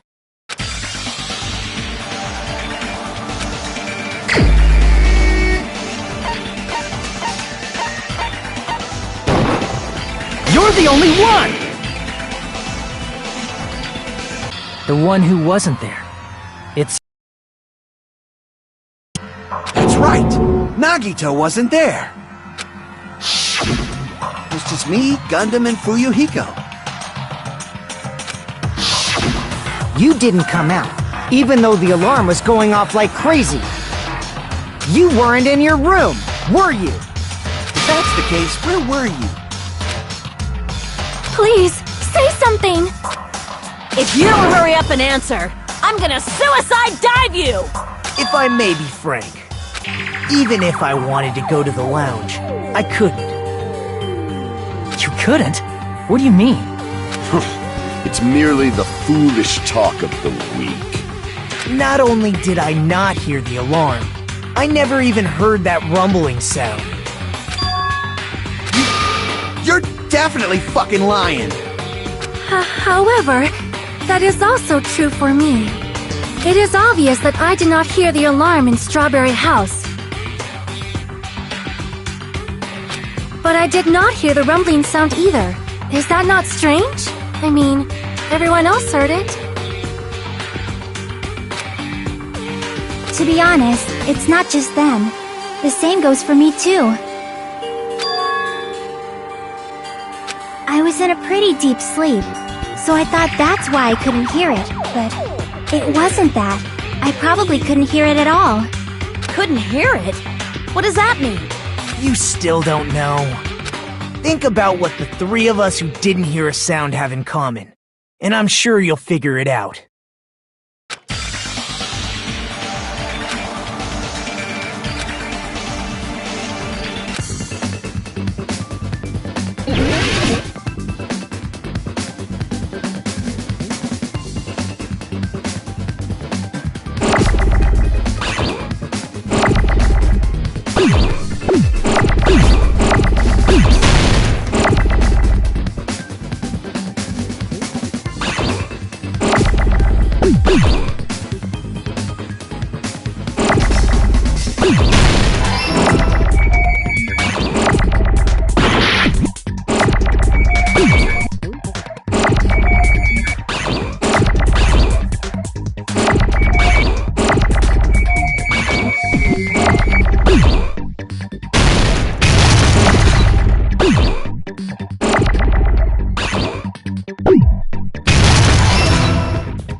Nagito, Sonia, and Chiaki. The three of you were staying in deluxe rooms, right? If I recall, the deluxe rooms are... The reason we could not hear the rumbling noise... That's right. It was because the deluxe rooms have superior sound insulation. You actually noticed that. Nice catch, Hajime. Are you using your ultimate reserve corps student talent? Now then, you guys must understand by now, right? The truth. Hold on a sec! Why does that lead to who the killer is? Why? Well, that fact just now is a very important clue, and a decisive factor in identifying the killer. Decisive factor?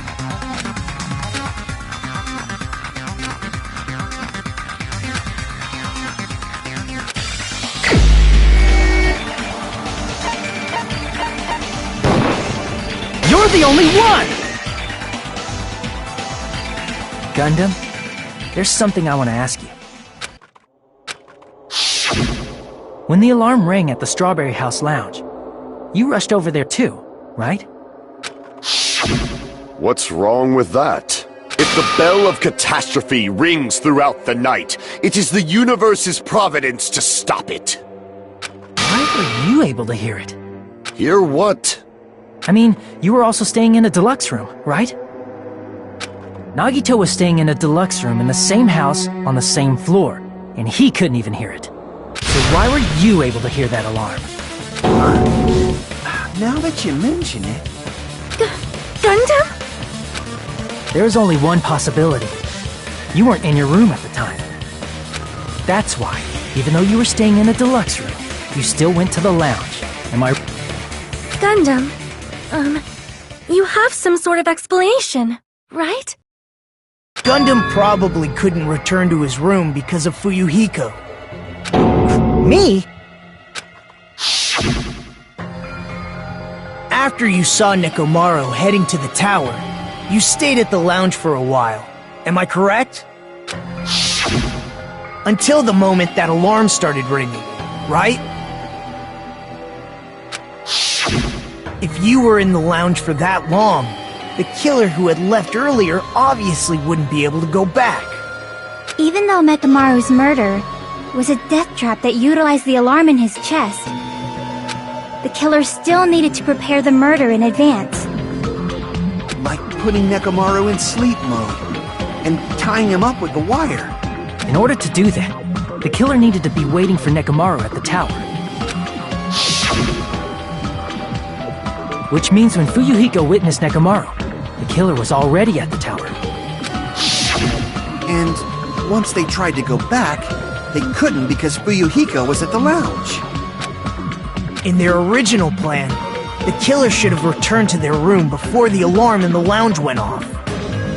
And they were supposed to stay in their room. They weren't planning to come out and go to the lounge. Which means they wouldn't have heard the alarm or the rumbling sound, thus proving they were in the room. Just like us. The best case scenario would have been if those two in the lounge had gone to check the deluxe rooms. After all, if they personally saw the killer sleeping in their room, it gives the killer a stronger alibi. Unfortunately, they failed to secure that alibi. Because I was in the lounge. So the killer couldn't go back to their room, and ended up hearing the lounge's alarm.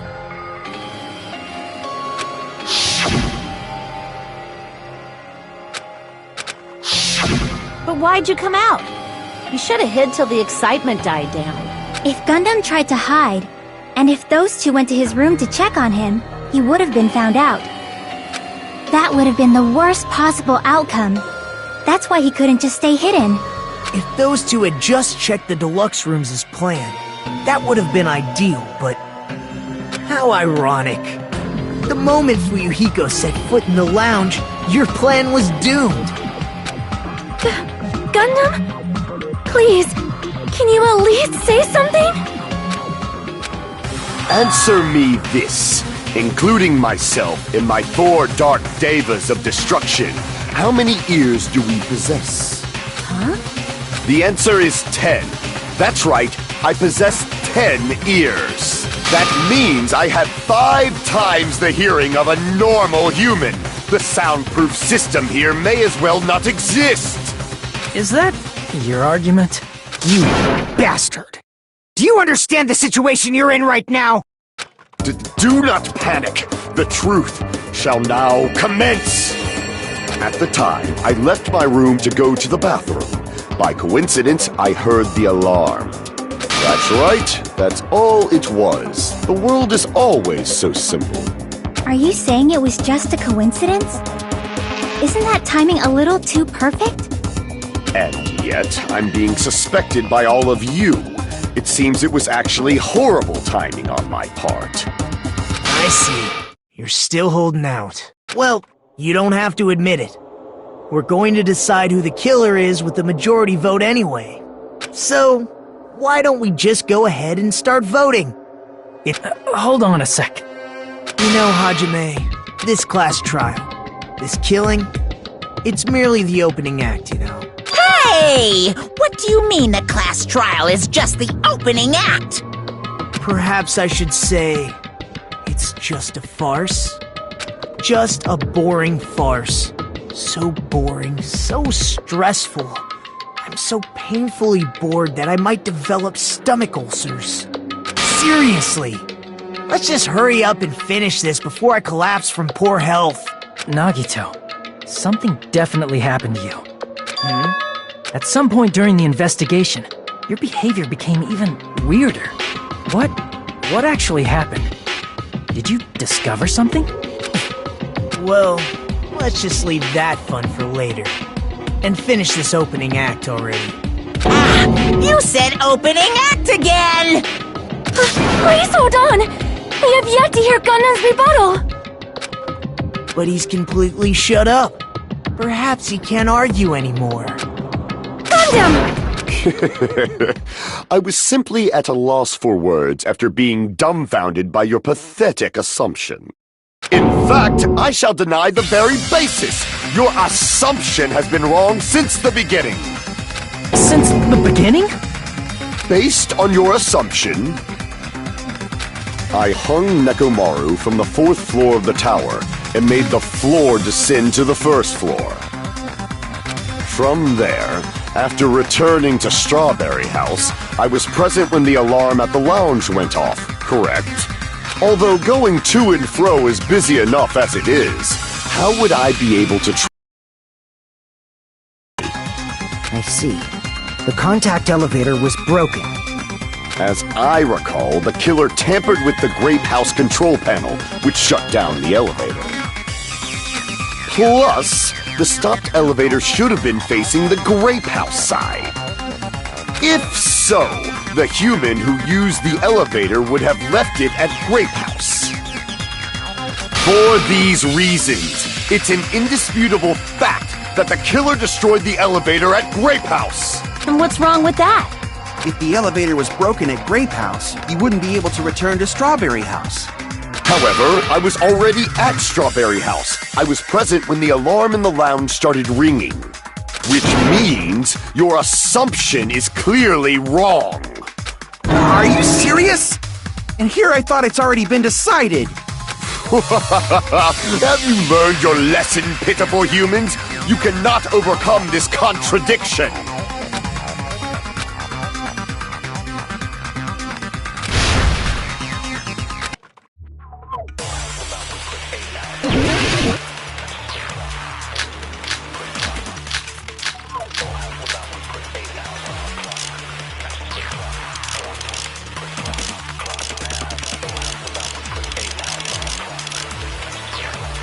That elevator was the only means of travel between the two houses. As long as that elevator was broken, your assumption collapses. Plus, the elevator was broken at Grape House.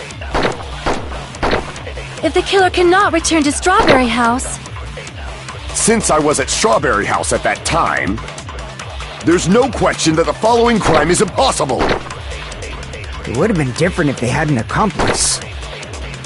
Or if there was a secret passageway. How much longer do you plan to lecture me? Why don't we stop this already?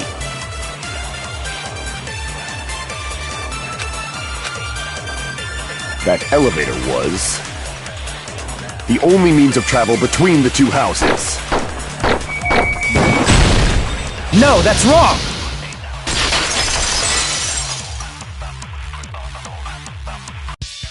No, there should have been another way to move between the two houses without the elevator. Such a method does not exist! Then why don't we ask the person who actually used that method?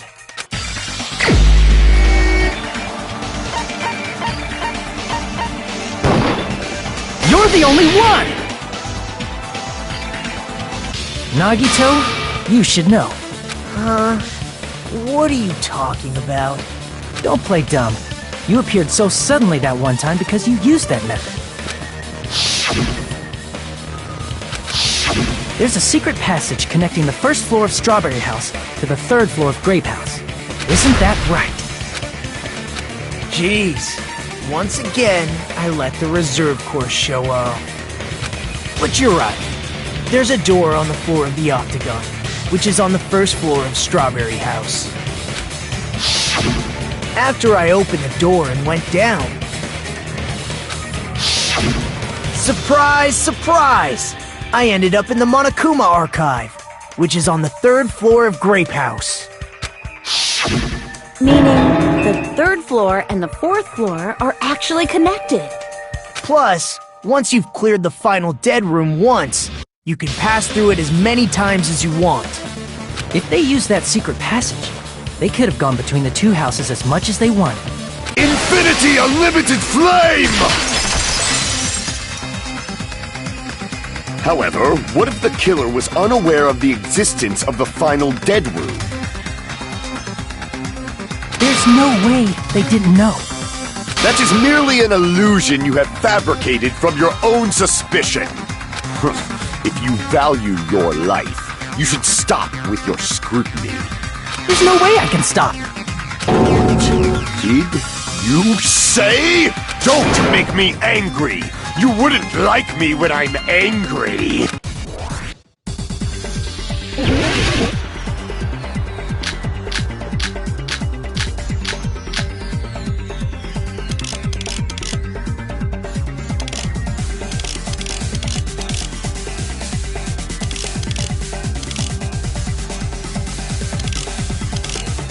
Even if the turbid box doesn't exist, you could travel through multiple planes, provided you use a spacious wormhole.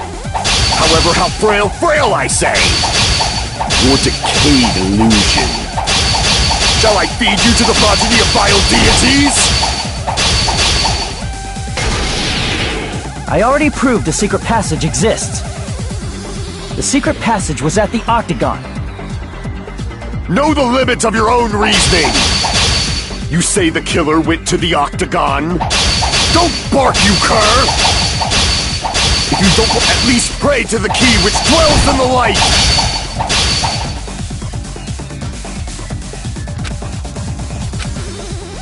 Know the limits of your own reasoning! You say the killer went to the Octagon? Don't bark, you cur! If you don't want to drown in the maelstrom of blind confusion, at least pray to the key which dwells in the light! Know the limits of your own reasoning! You say the killer went to the Octagon? Don't bark, you cur! If you don't want to drown in the maelstrom of blind confusion, at least pray to the key which dwells in the light!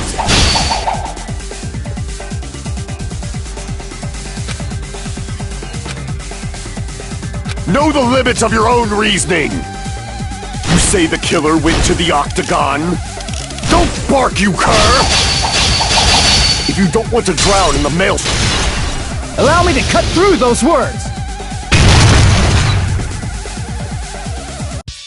The wire used to string up Nekomaru's body, the hammer that looked like the weapon, and the chain on the door in the tower.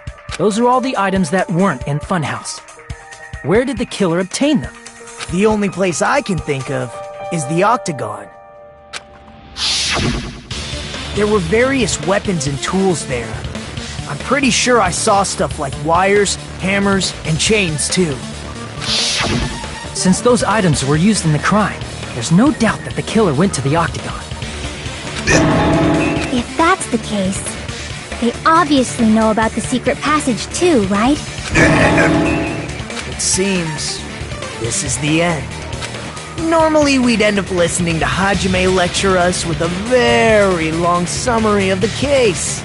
But there's no reason to waste any more time on this opening act. So I'm going to end this right now. Hey, what are you... First of all, by messing with all the clocks in the building, Gundam tried to lure only Nekomaru. The elevator was probably broken by that point.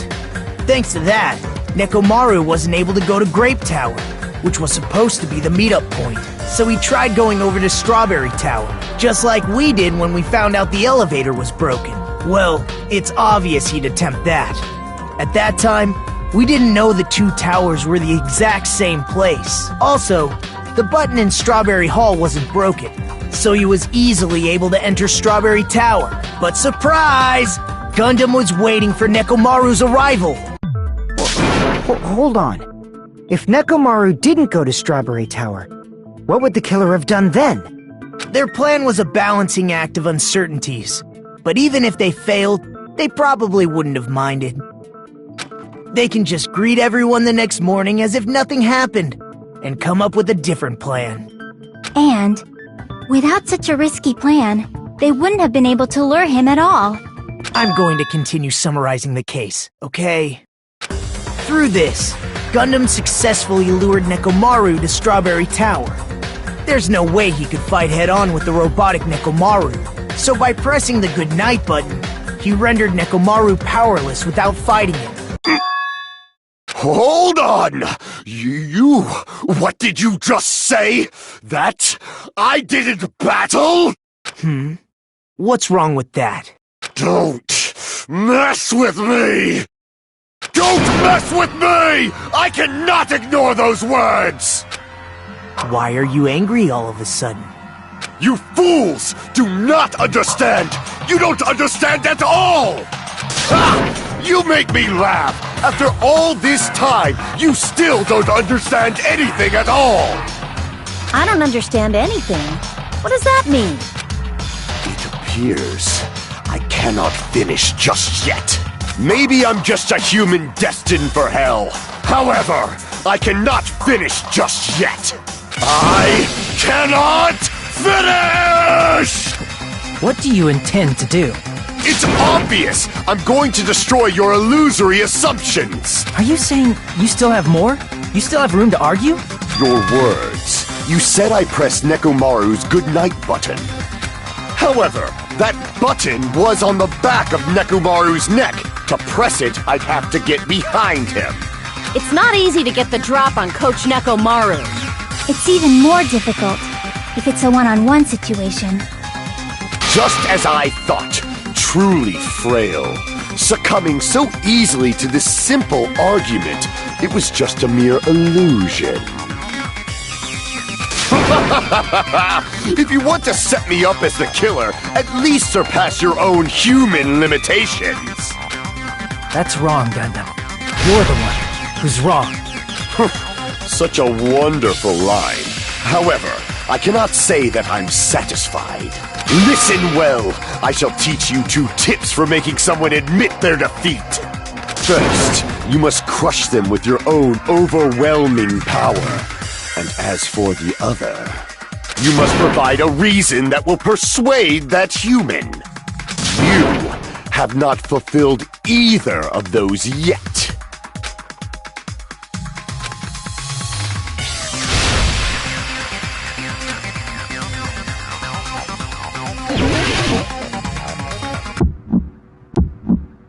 I won't let you!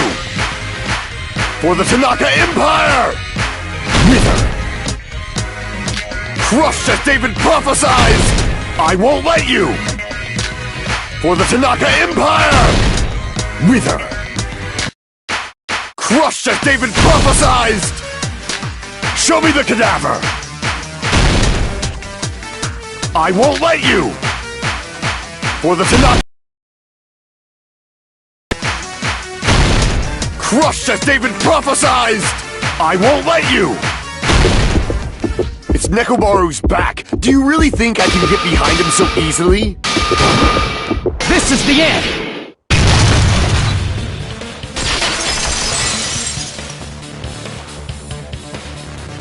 Even if you didn't get behind Nekomaru, you should have been able to press the button on the back of his neck. As long as you had the power of the hamsters you keep with you! Oh? Are you seriously saying he used his hamsters to press the button on the back of Nekomaru's neck? Of course that'd be impossible for a normal hamster, but it would have been possible for Gundam. In fact, we saw that with our very own eyes, right?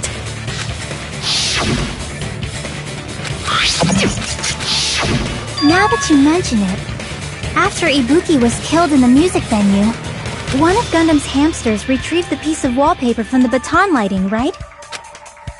Hey, with your friends and their exceptionally smart brains, it must have been possible to secretly get one of them behind Nekomaru and press the button on the back of his neck. How about it, Gundam? Not just myself, but you actually brought up how splendid my subordinates are. I have no recourse but to admit it. Admit it? Did you say you admit it? It appears I've obtained a one-way ticket to hell. Fine! Then you must trample me underfoot and advance. Victory can only be built upon a foundation of corpses. You cannot find peace without sacrifice anywhere. Now, trample this life. Trample it as though it were mere trash on the side of the road. Pull the curtain strings of this worthless performance with your own 2 hands.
Here's everything that happened in this case.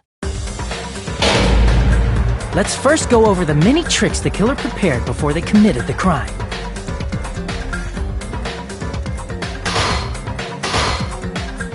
First, they destroyed the contact elevator. This separated Nagito and the others in Strawberry House from our group in Grape House. Next, they lured Nekomaru out by himself by turning back all the clocks in the funhouse by 2 hours.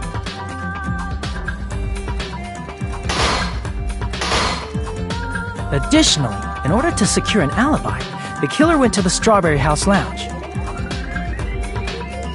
and set the wall clock's alarm to 5:30 a.m. After finishing their preparations, the killer went to Strawberry Tower with the necessary tools in hand. They obtained these tools from the Octagon, which you can enter once you clear the final death room.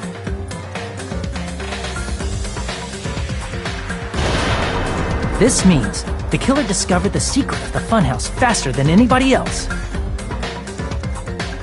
That secret being, Strawberry House and Grape House are actually the same building.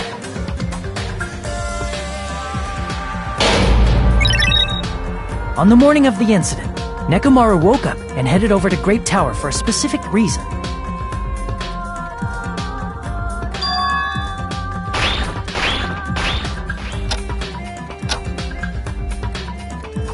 There, Fuyuhiko, who was at the lounge by coincidence, witnessed Nekomaru.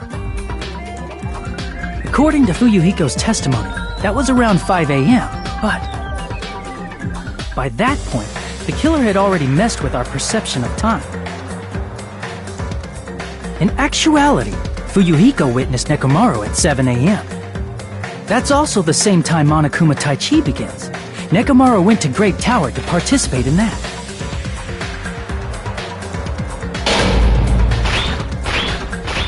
However, because the contact elevator was broken, Nekomaru was unable to go to Grape Tower.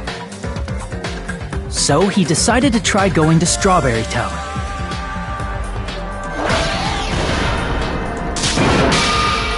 But the killer was waiting for him there.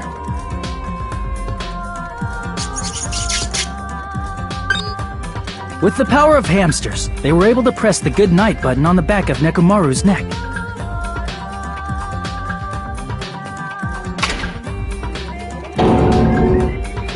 This forced him to enter sleep mode, rendering him immobile.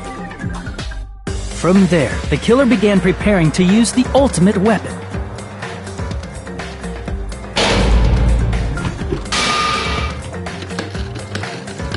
First, they set the alarm in Nekomaru's chest to 7:30 a.m. so he'd wake up.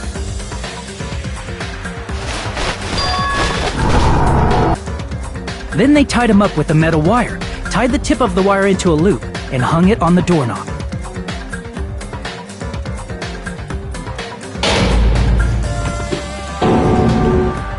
After leaving Strawberry Tower, the killer then destroyed the door button to Strawberry Hall. They did this to keep us from entering Strawberry Tower, and to keep us from discovering the secret of the building structure that they used to kill Nekomaru.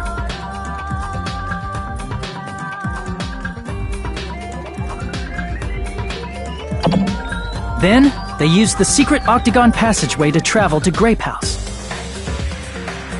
After arriving at Grape Hall, they pressed the button to open the door to the tower.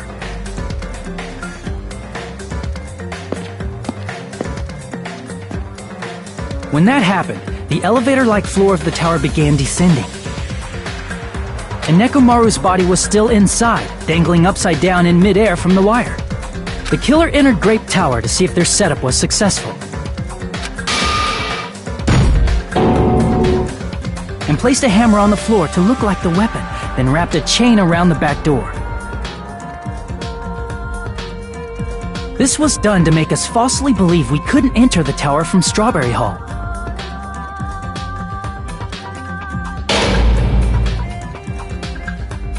With this, the killer finished their setup and tried to go back to their room using the secret passage, so they could craft their alibi when Nekomaru died from the fall.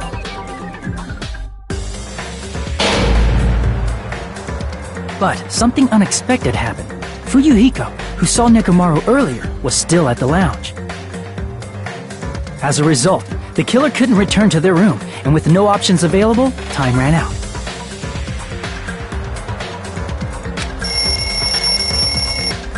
The lounge's wall clock alarm started ringing at 5:30. Well, actually 7:30. To avoid a worst-case scenario, the killer was forced to appear in front of Fuyuhiko with the others. When the wall clock's alarm rang, that was also the same time Nekomaru was waking up. He woke up while he was still hanging upside down, so he couldn't help but sway his body powerfully. Originally, the loop of wire was only supposed to slip off the doorknob, but because there was a heavier load than expected, the doorknob ended up breaking. Nekomaru fell from the 4th floor all the way to the 1st floor. He crashed into the pillar, which decapitated him on impact, and died. The sound of Nekomaru's impact echoed throughout the funhouse. However, by this point, the killer's plan was about to fail, thanks to the broken doorknob and Fuyuhiko. Meaning, the killer is someone who wouldn't have heard the alarm if they were in the deluxe room. They also wouldn't have been able to return to their guest room, because Fuyuhiko was at the lounge.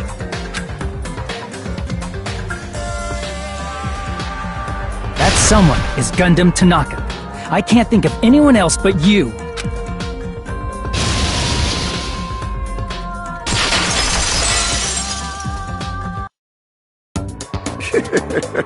Splendid. That was splendid. For a mere human, you did quite well. Stop. Stop it already. Stop using weird words to avoid the truth. Or I'll friggin' kill you myself! I cannot believe it. You killed Nekomaru? I cannot believe something like that!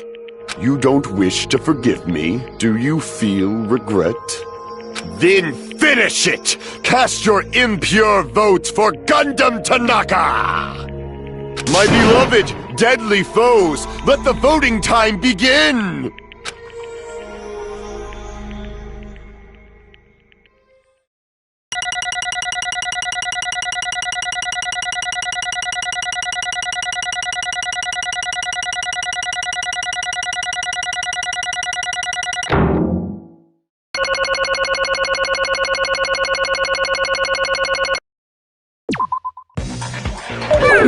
This result isn't all that exciting.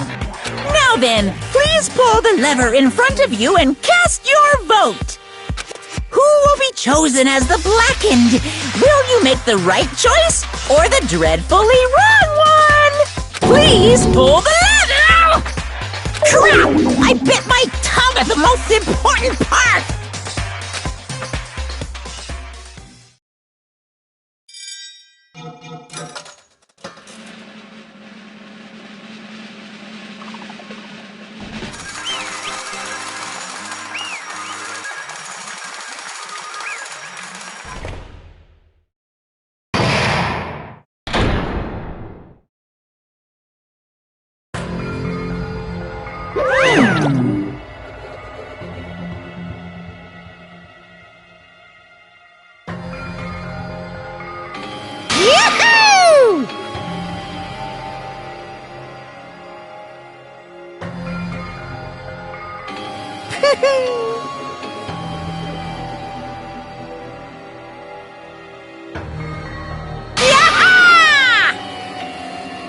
Nice!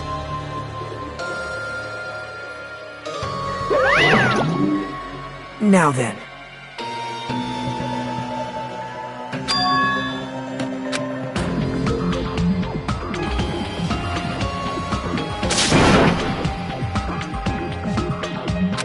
Jeez.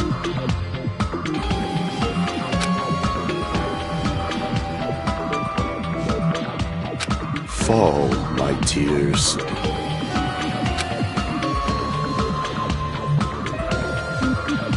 Listen well!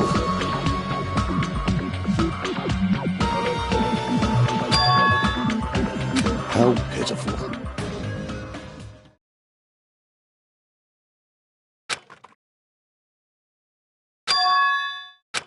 Fine.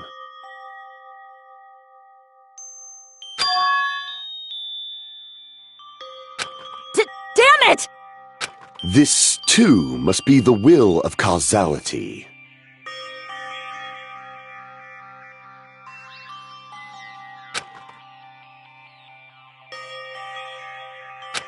You.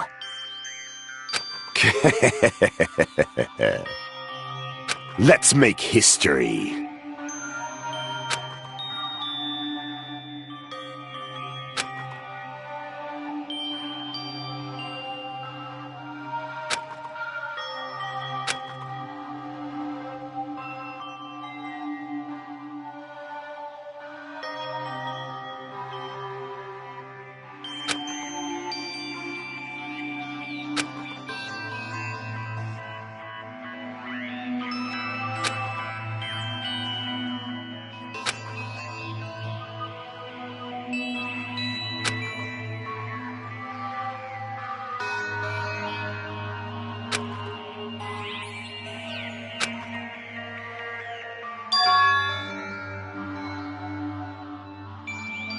That is... Let me tell you this. Huh?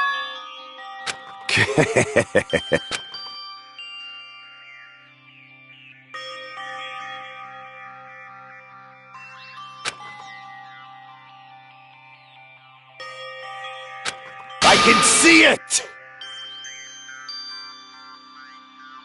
Could it be?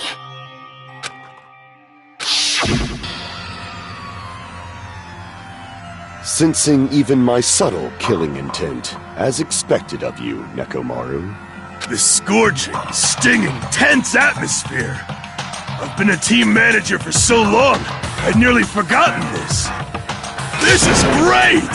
What a comforting atmosphere! That's a great line. And what is your reason? Do you intend to resolve this situation by killing me? I am the Warlock, Gundam Tanaka! Heroes, Lords of Darkness, and even the gods themselves flee from me! I need not cling to any trivial reason. I'm simply going to kill you because your very existence is an annoyance! You'll drench your soul with evil until the bitter end, huh? Splendid! In response to your spirit, I shall kill you with all of my might! I won't go easy on you! Don't even think about holding back! Don't waste your breath on cowardly tactics! Give me everything you got! Nekomaru Nidai, your blood will drench the foundation of my empire! That is...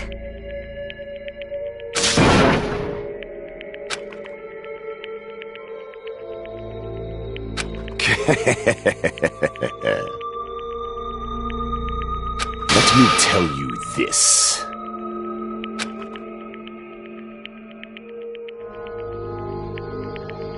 You weakling!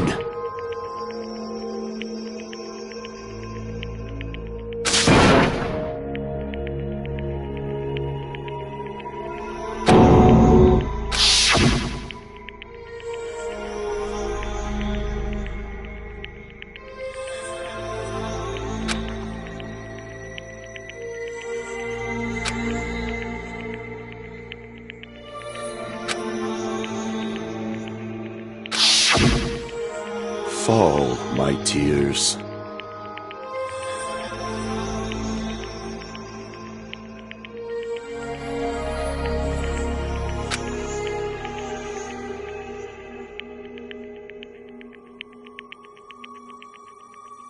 If you flinch, you will die!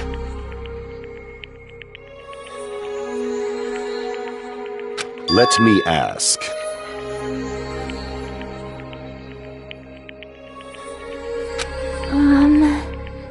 Fine.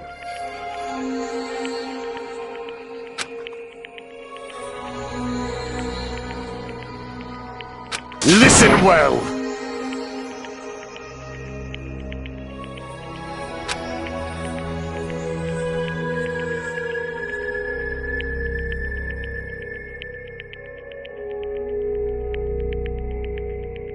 I shall engulf this world.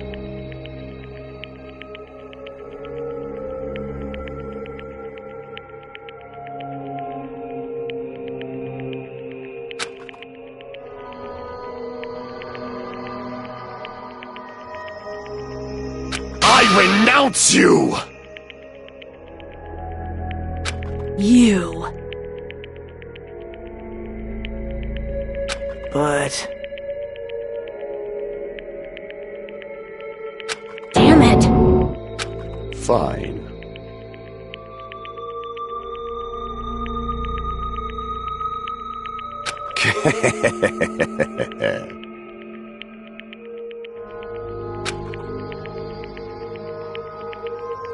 Fall, my tears.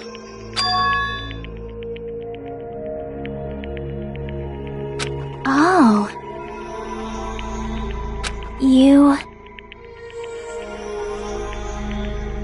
Let's make history.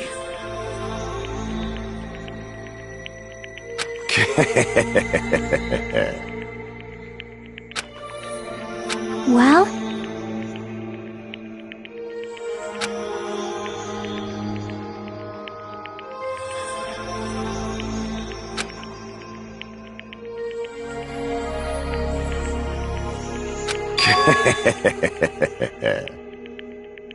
My name is Gundam Tanaka!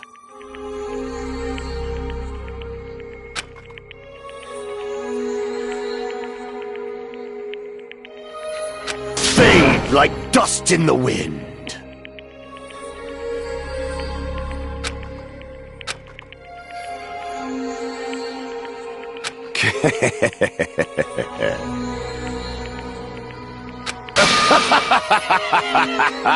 Yes, indeed. Please wait! I beg of you! huh?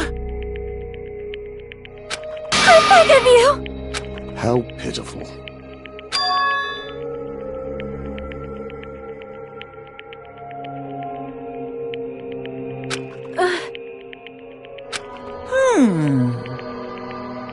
Fine.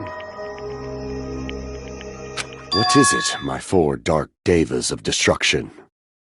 Are you worried about me? Oh, my feared four dark devas of destruction, that is not like you at all. However, there is no need to fear. In this world, I am only a temporary visitor. I was simply visiting for a moment, and now that my duty is complete, I must return to the darkness. That is why, until the very end, pride, conceit, courage, insolence, fearful of nothing, daunted by nothing. Let us laugh uproariously! That is Gundam Tanaka! I shall stick with my evil until the very end! Open sesame pandemonium! I shall fill hell with true hell! Let's give it everything we've got! It's punishment time!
Damn it. Damn it!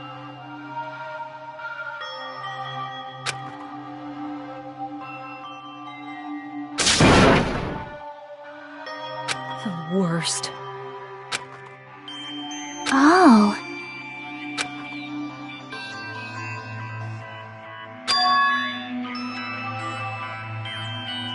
You are right.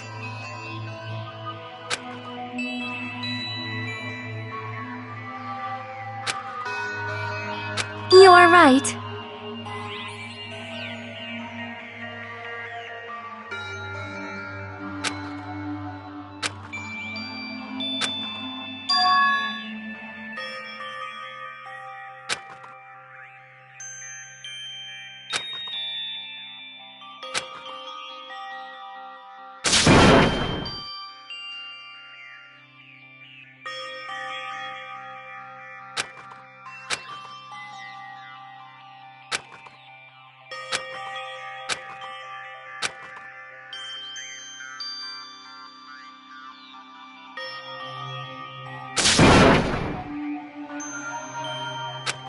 Hey!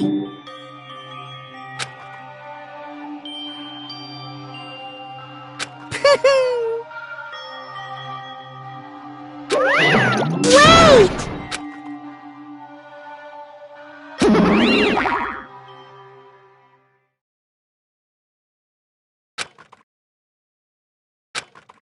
Now then.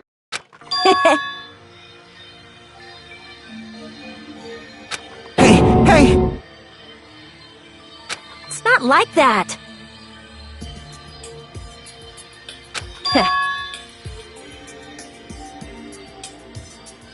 Huh.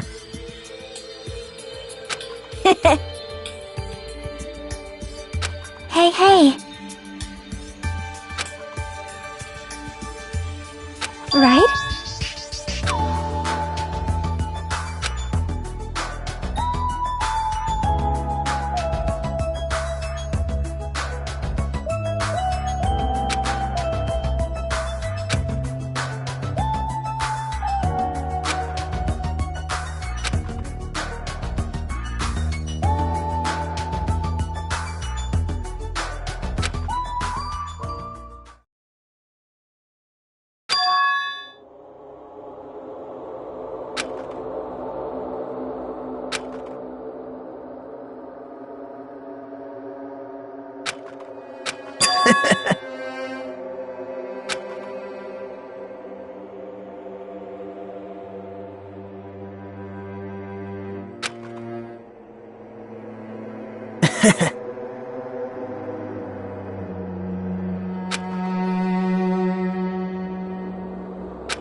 Well...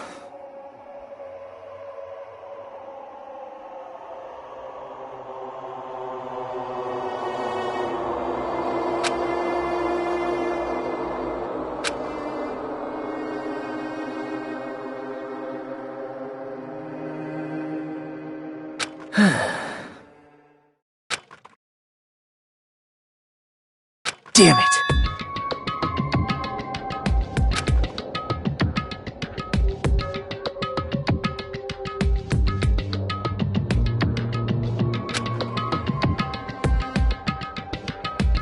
obvious.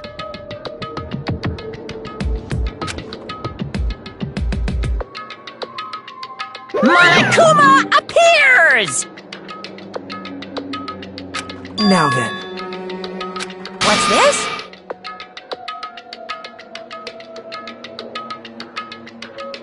What's the matter?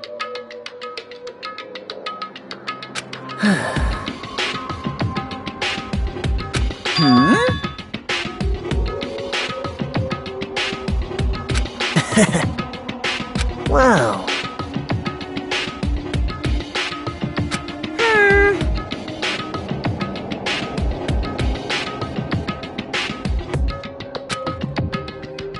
Hello.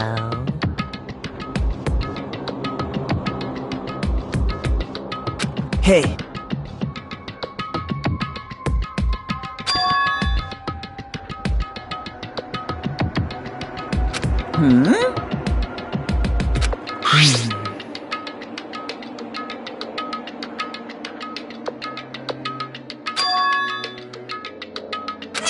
Say what? You don't even know?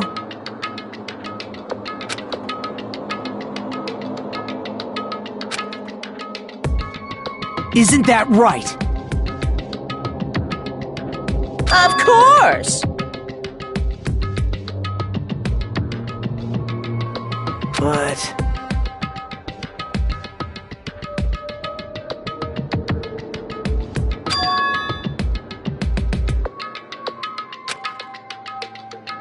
Who knows?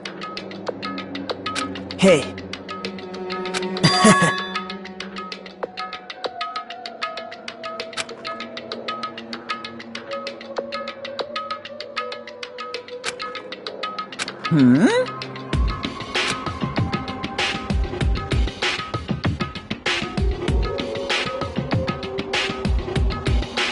Well... Right?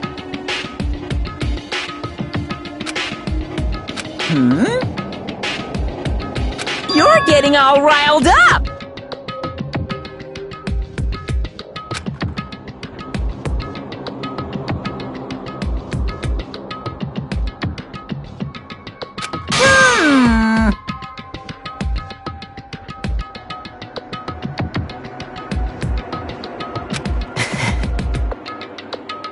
No, no! Shing!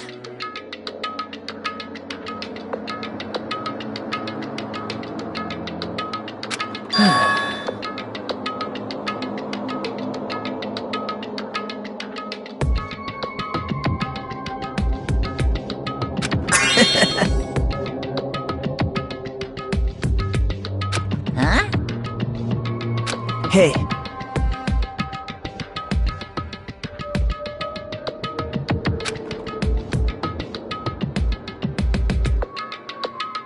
Yep.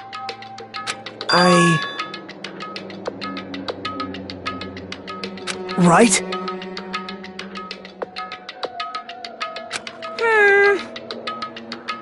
No, no, no! Unbelievable.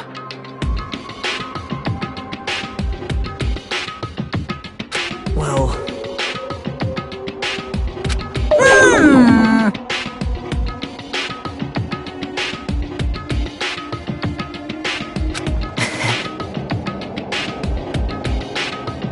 You're right.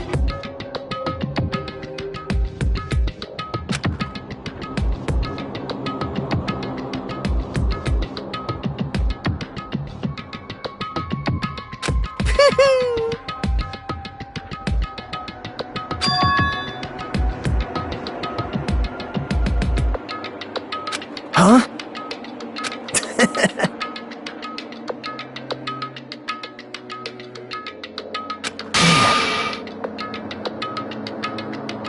Like...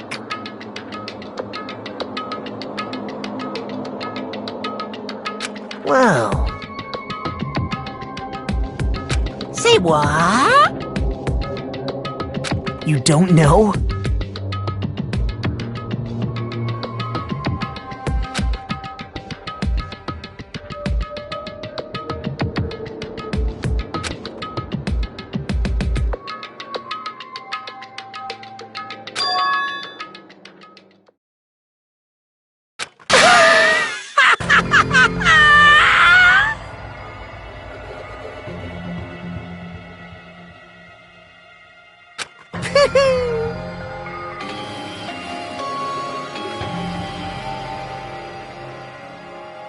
Hey.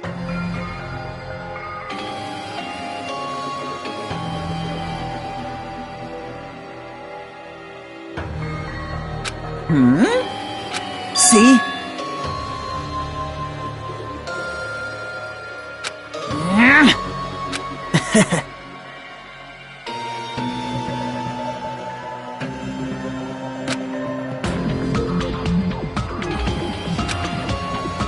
Hey. That's...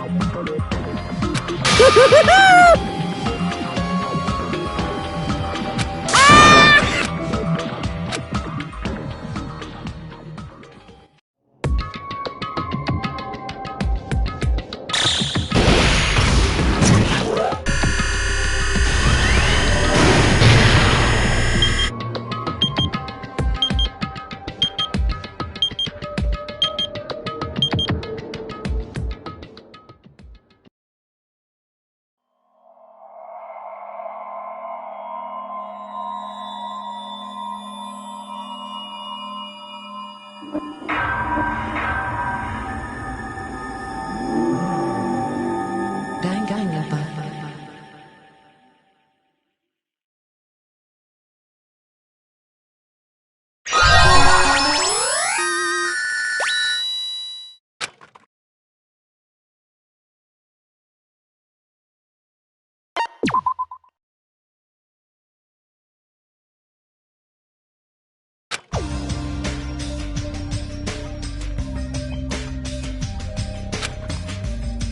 Jeez.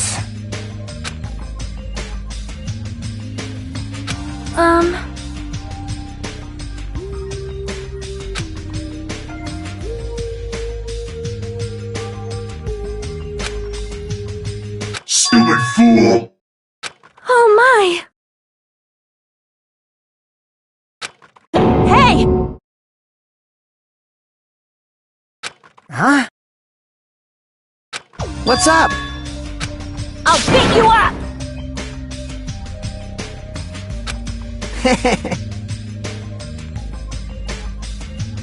I am concerned. Jeez.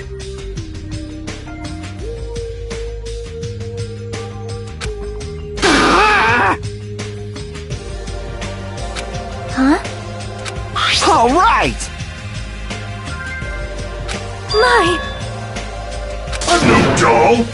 I'm Mini Maru!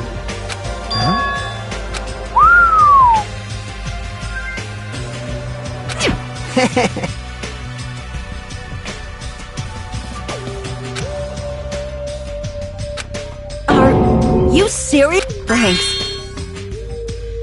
Well... I'll pick you up! Whoa! Man.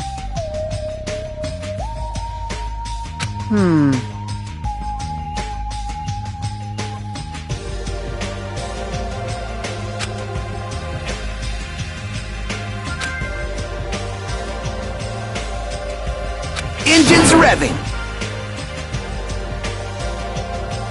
Huh.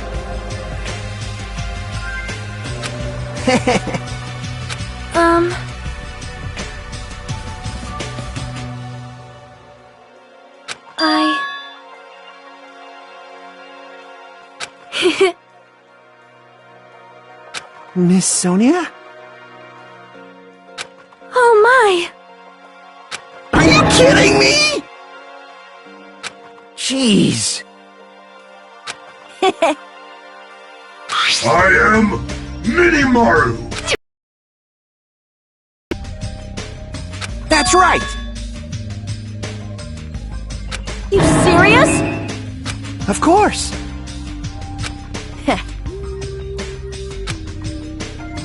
Hey, hey.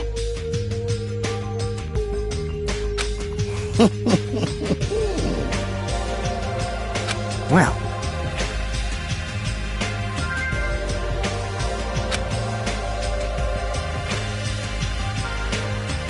Hey, hey!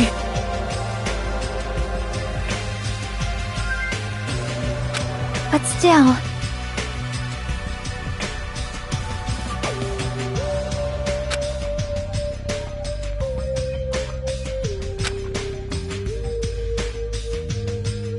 Now then.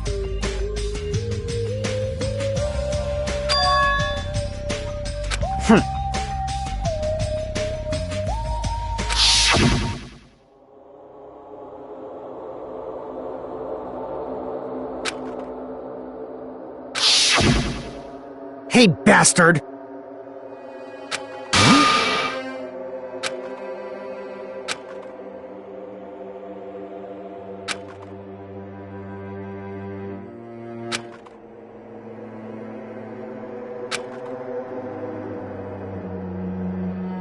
Huh?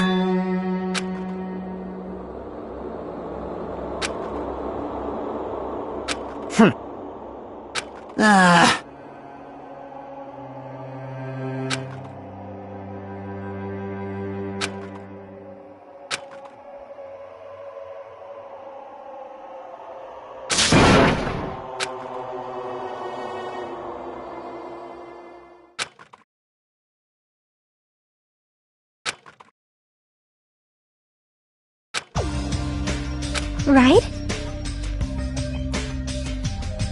Of course!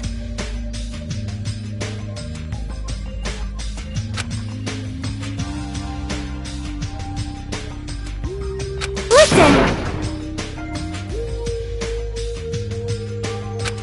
Hey!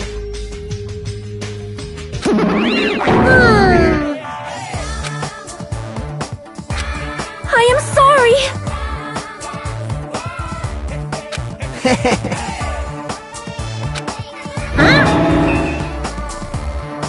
Huh?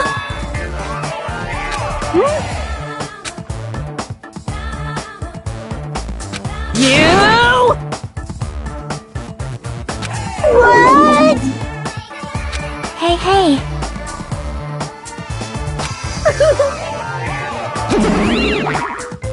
Ding, ding, ding, ding!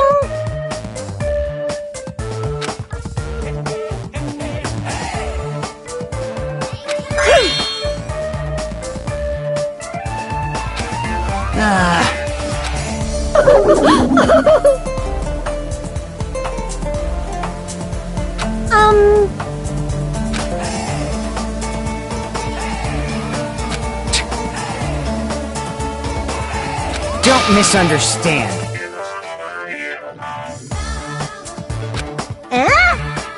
So... I'll show you my serious side.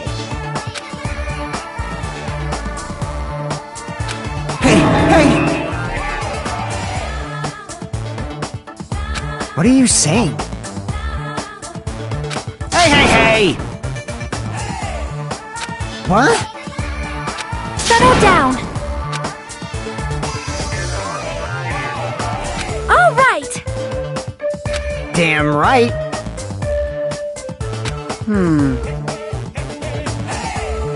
All right!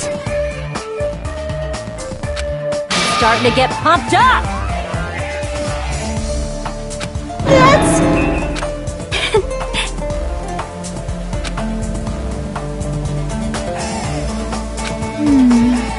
Leave it to me.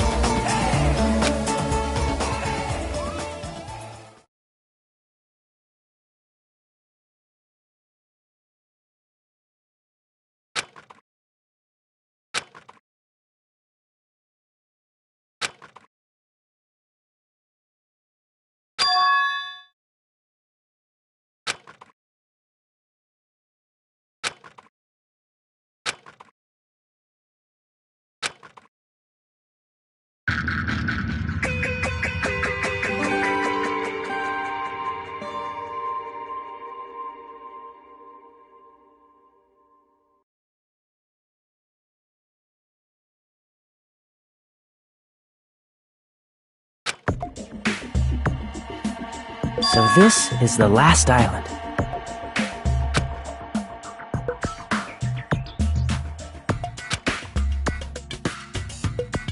I guess it has an ambiance befitting of a final island.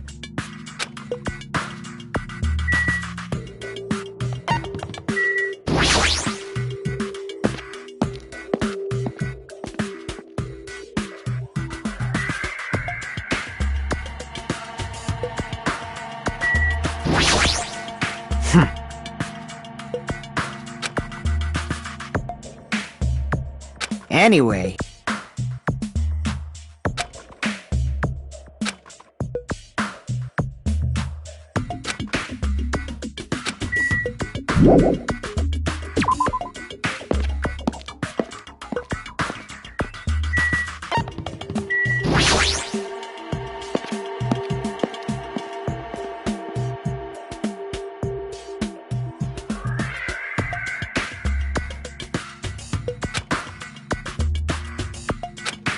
Hajime. See? Well?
Hey.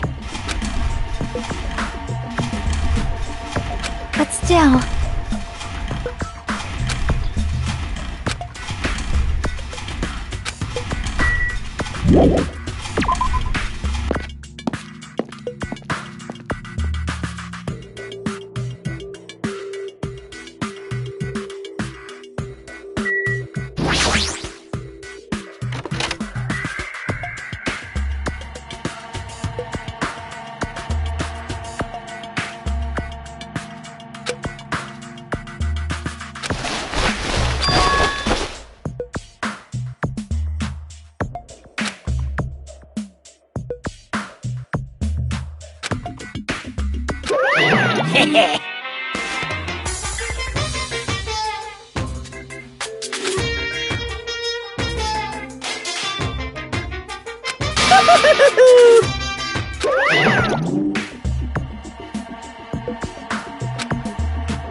Phew!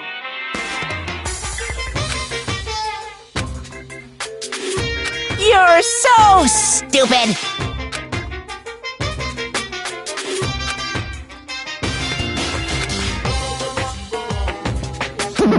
Hey! No! Hey! I won't forgive you! My little sister! Hey, Hey! Shing!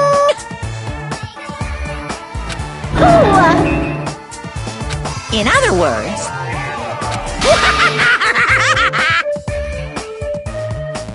You stupid brother!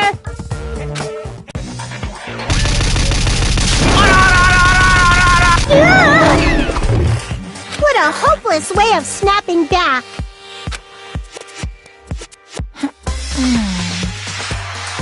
Special bleeding service! Here!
You.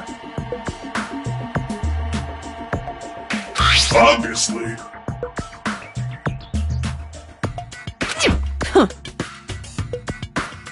All right!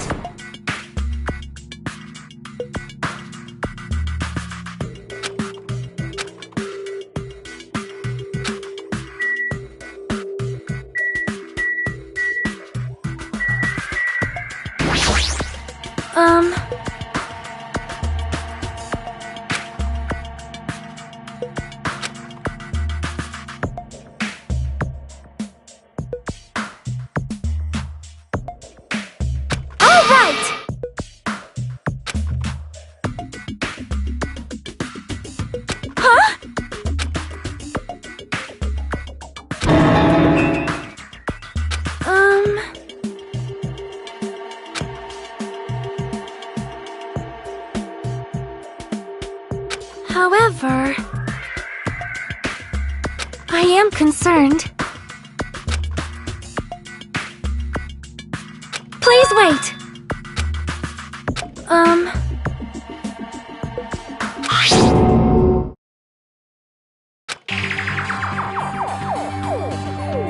However,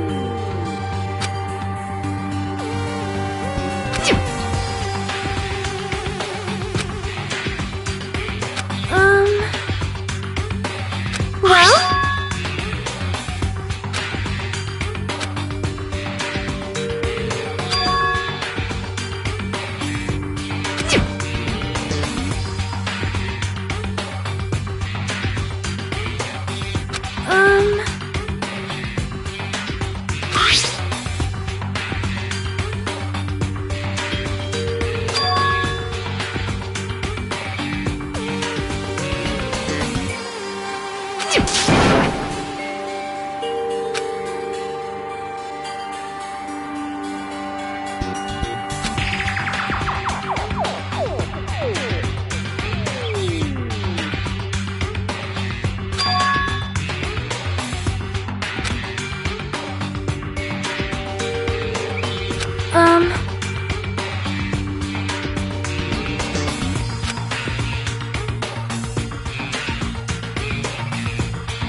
Well?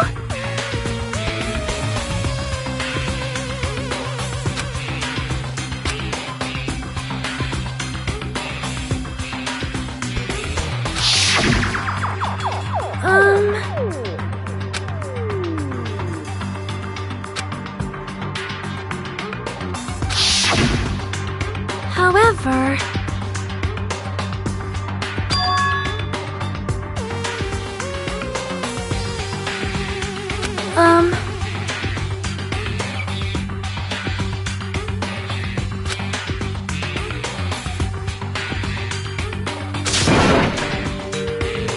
perhaps.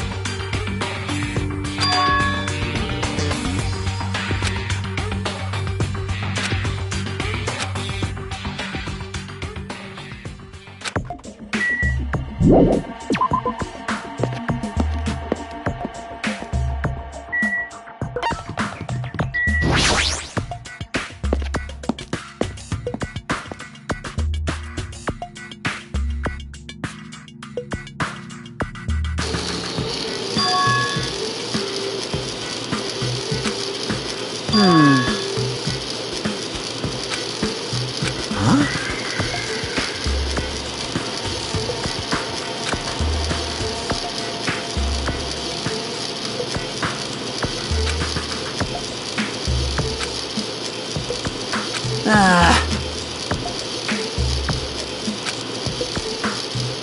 What's going on?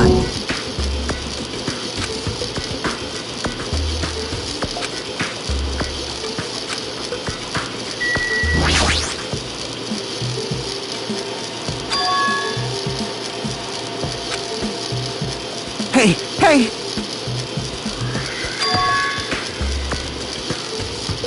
Maybe...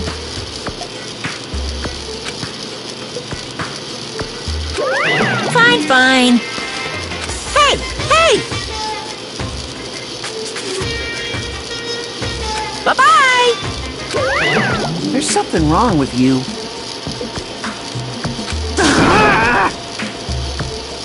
What's going on?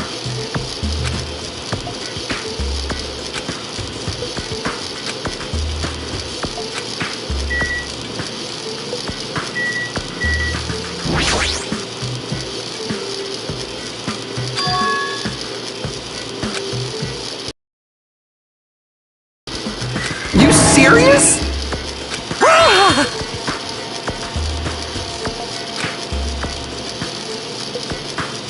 That was close. Hey, hey, hey!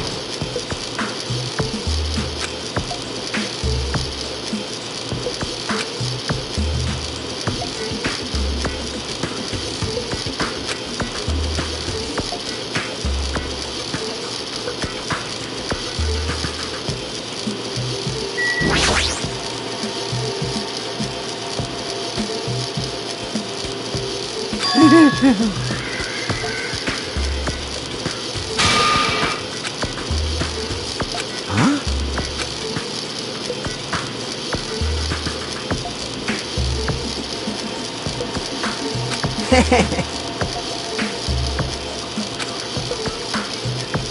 Hey.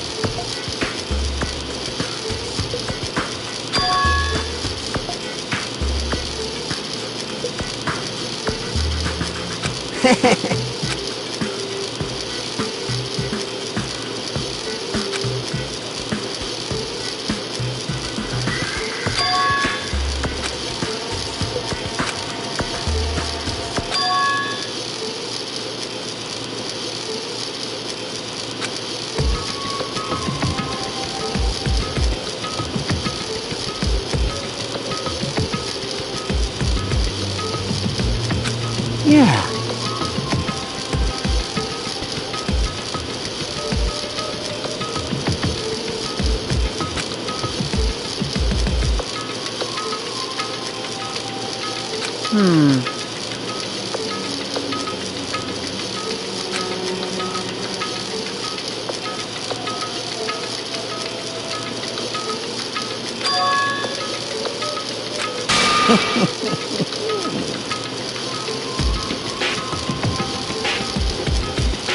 Hey.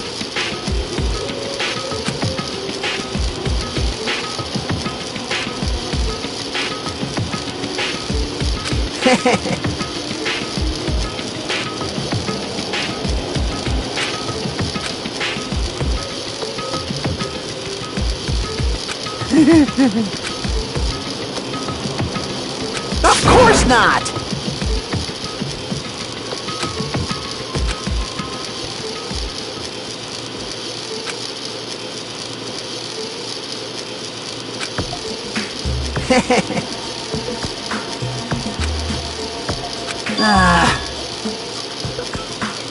I see.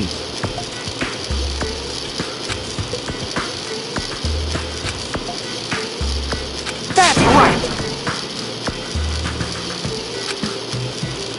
This is bad. Huh? Hey, hey, hey! I mean...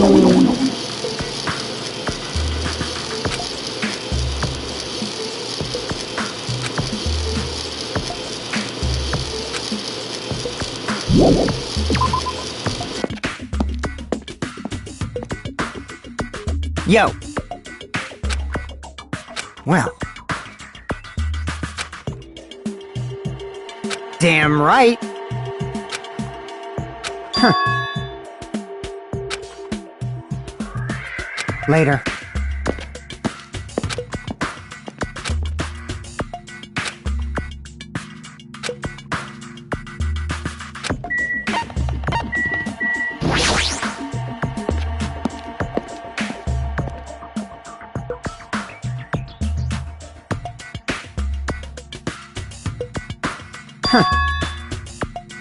Huh?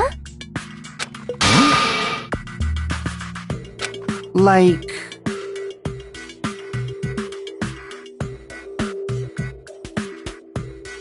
Now then.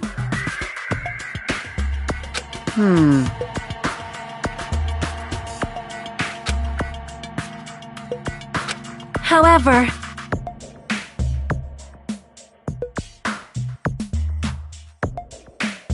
Well.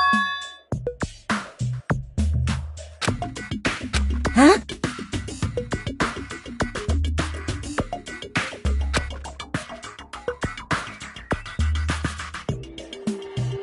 Well, yeah. Hey.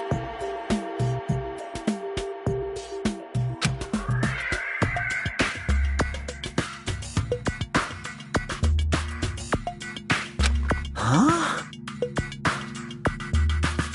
That's wrong.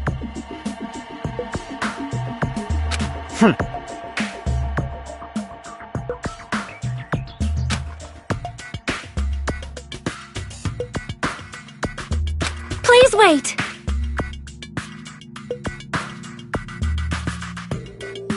I'm starting to get pumped up! Hey. Whoa! Damn it. I won't be fooled! Settle down. Listen. Oh my. Well? You insolent fool!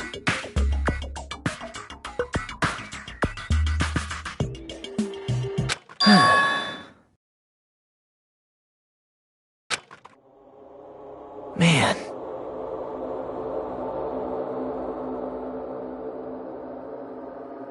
Such despair.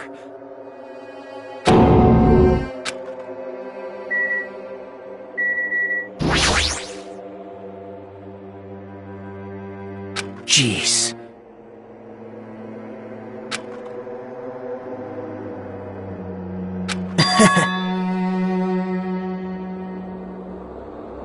That is... Now then. Well...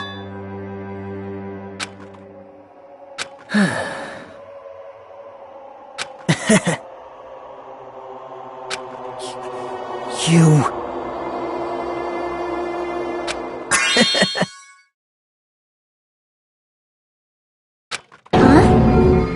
How about it?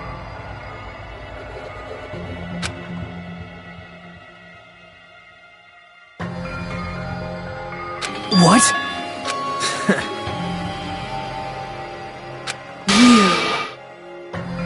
It's not making sense! Jeez.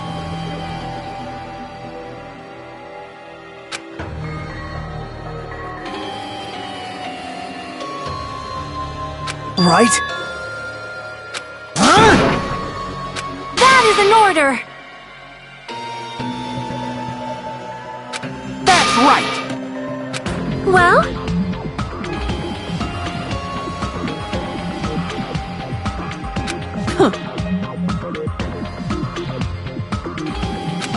This is troubling.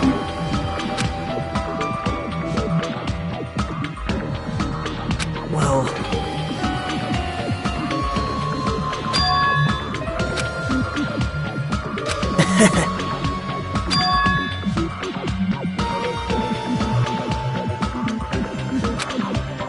Actually...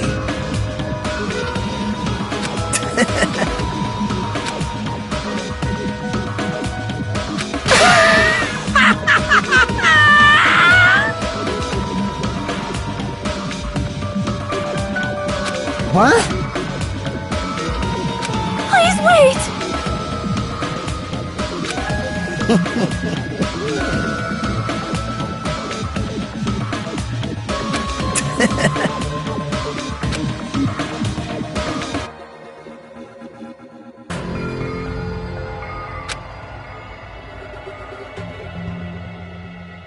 This is exciting!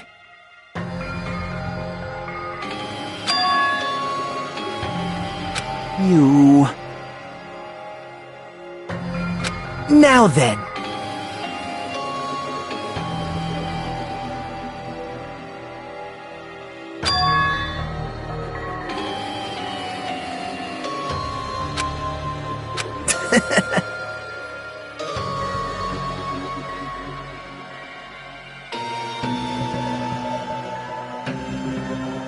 Could it be? Bye now.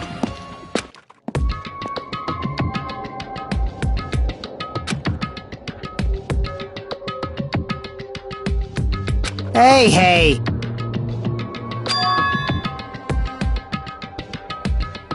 Are you kidding me? Damn it! Please wait!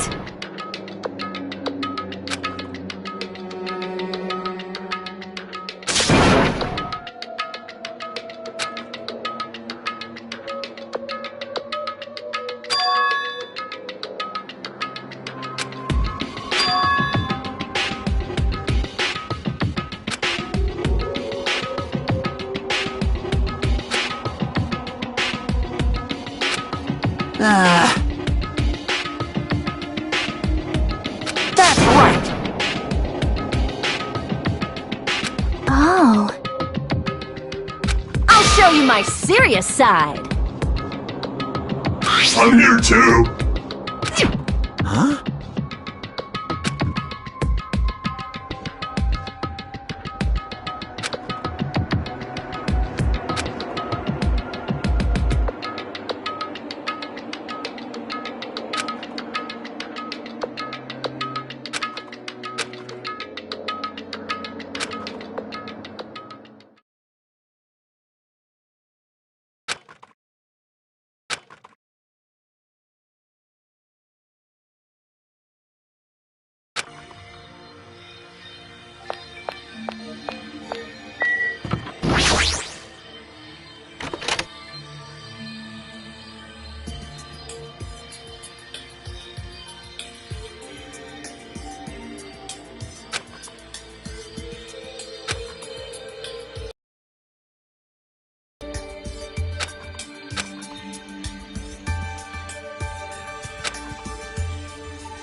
Actually,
what the hell?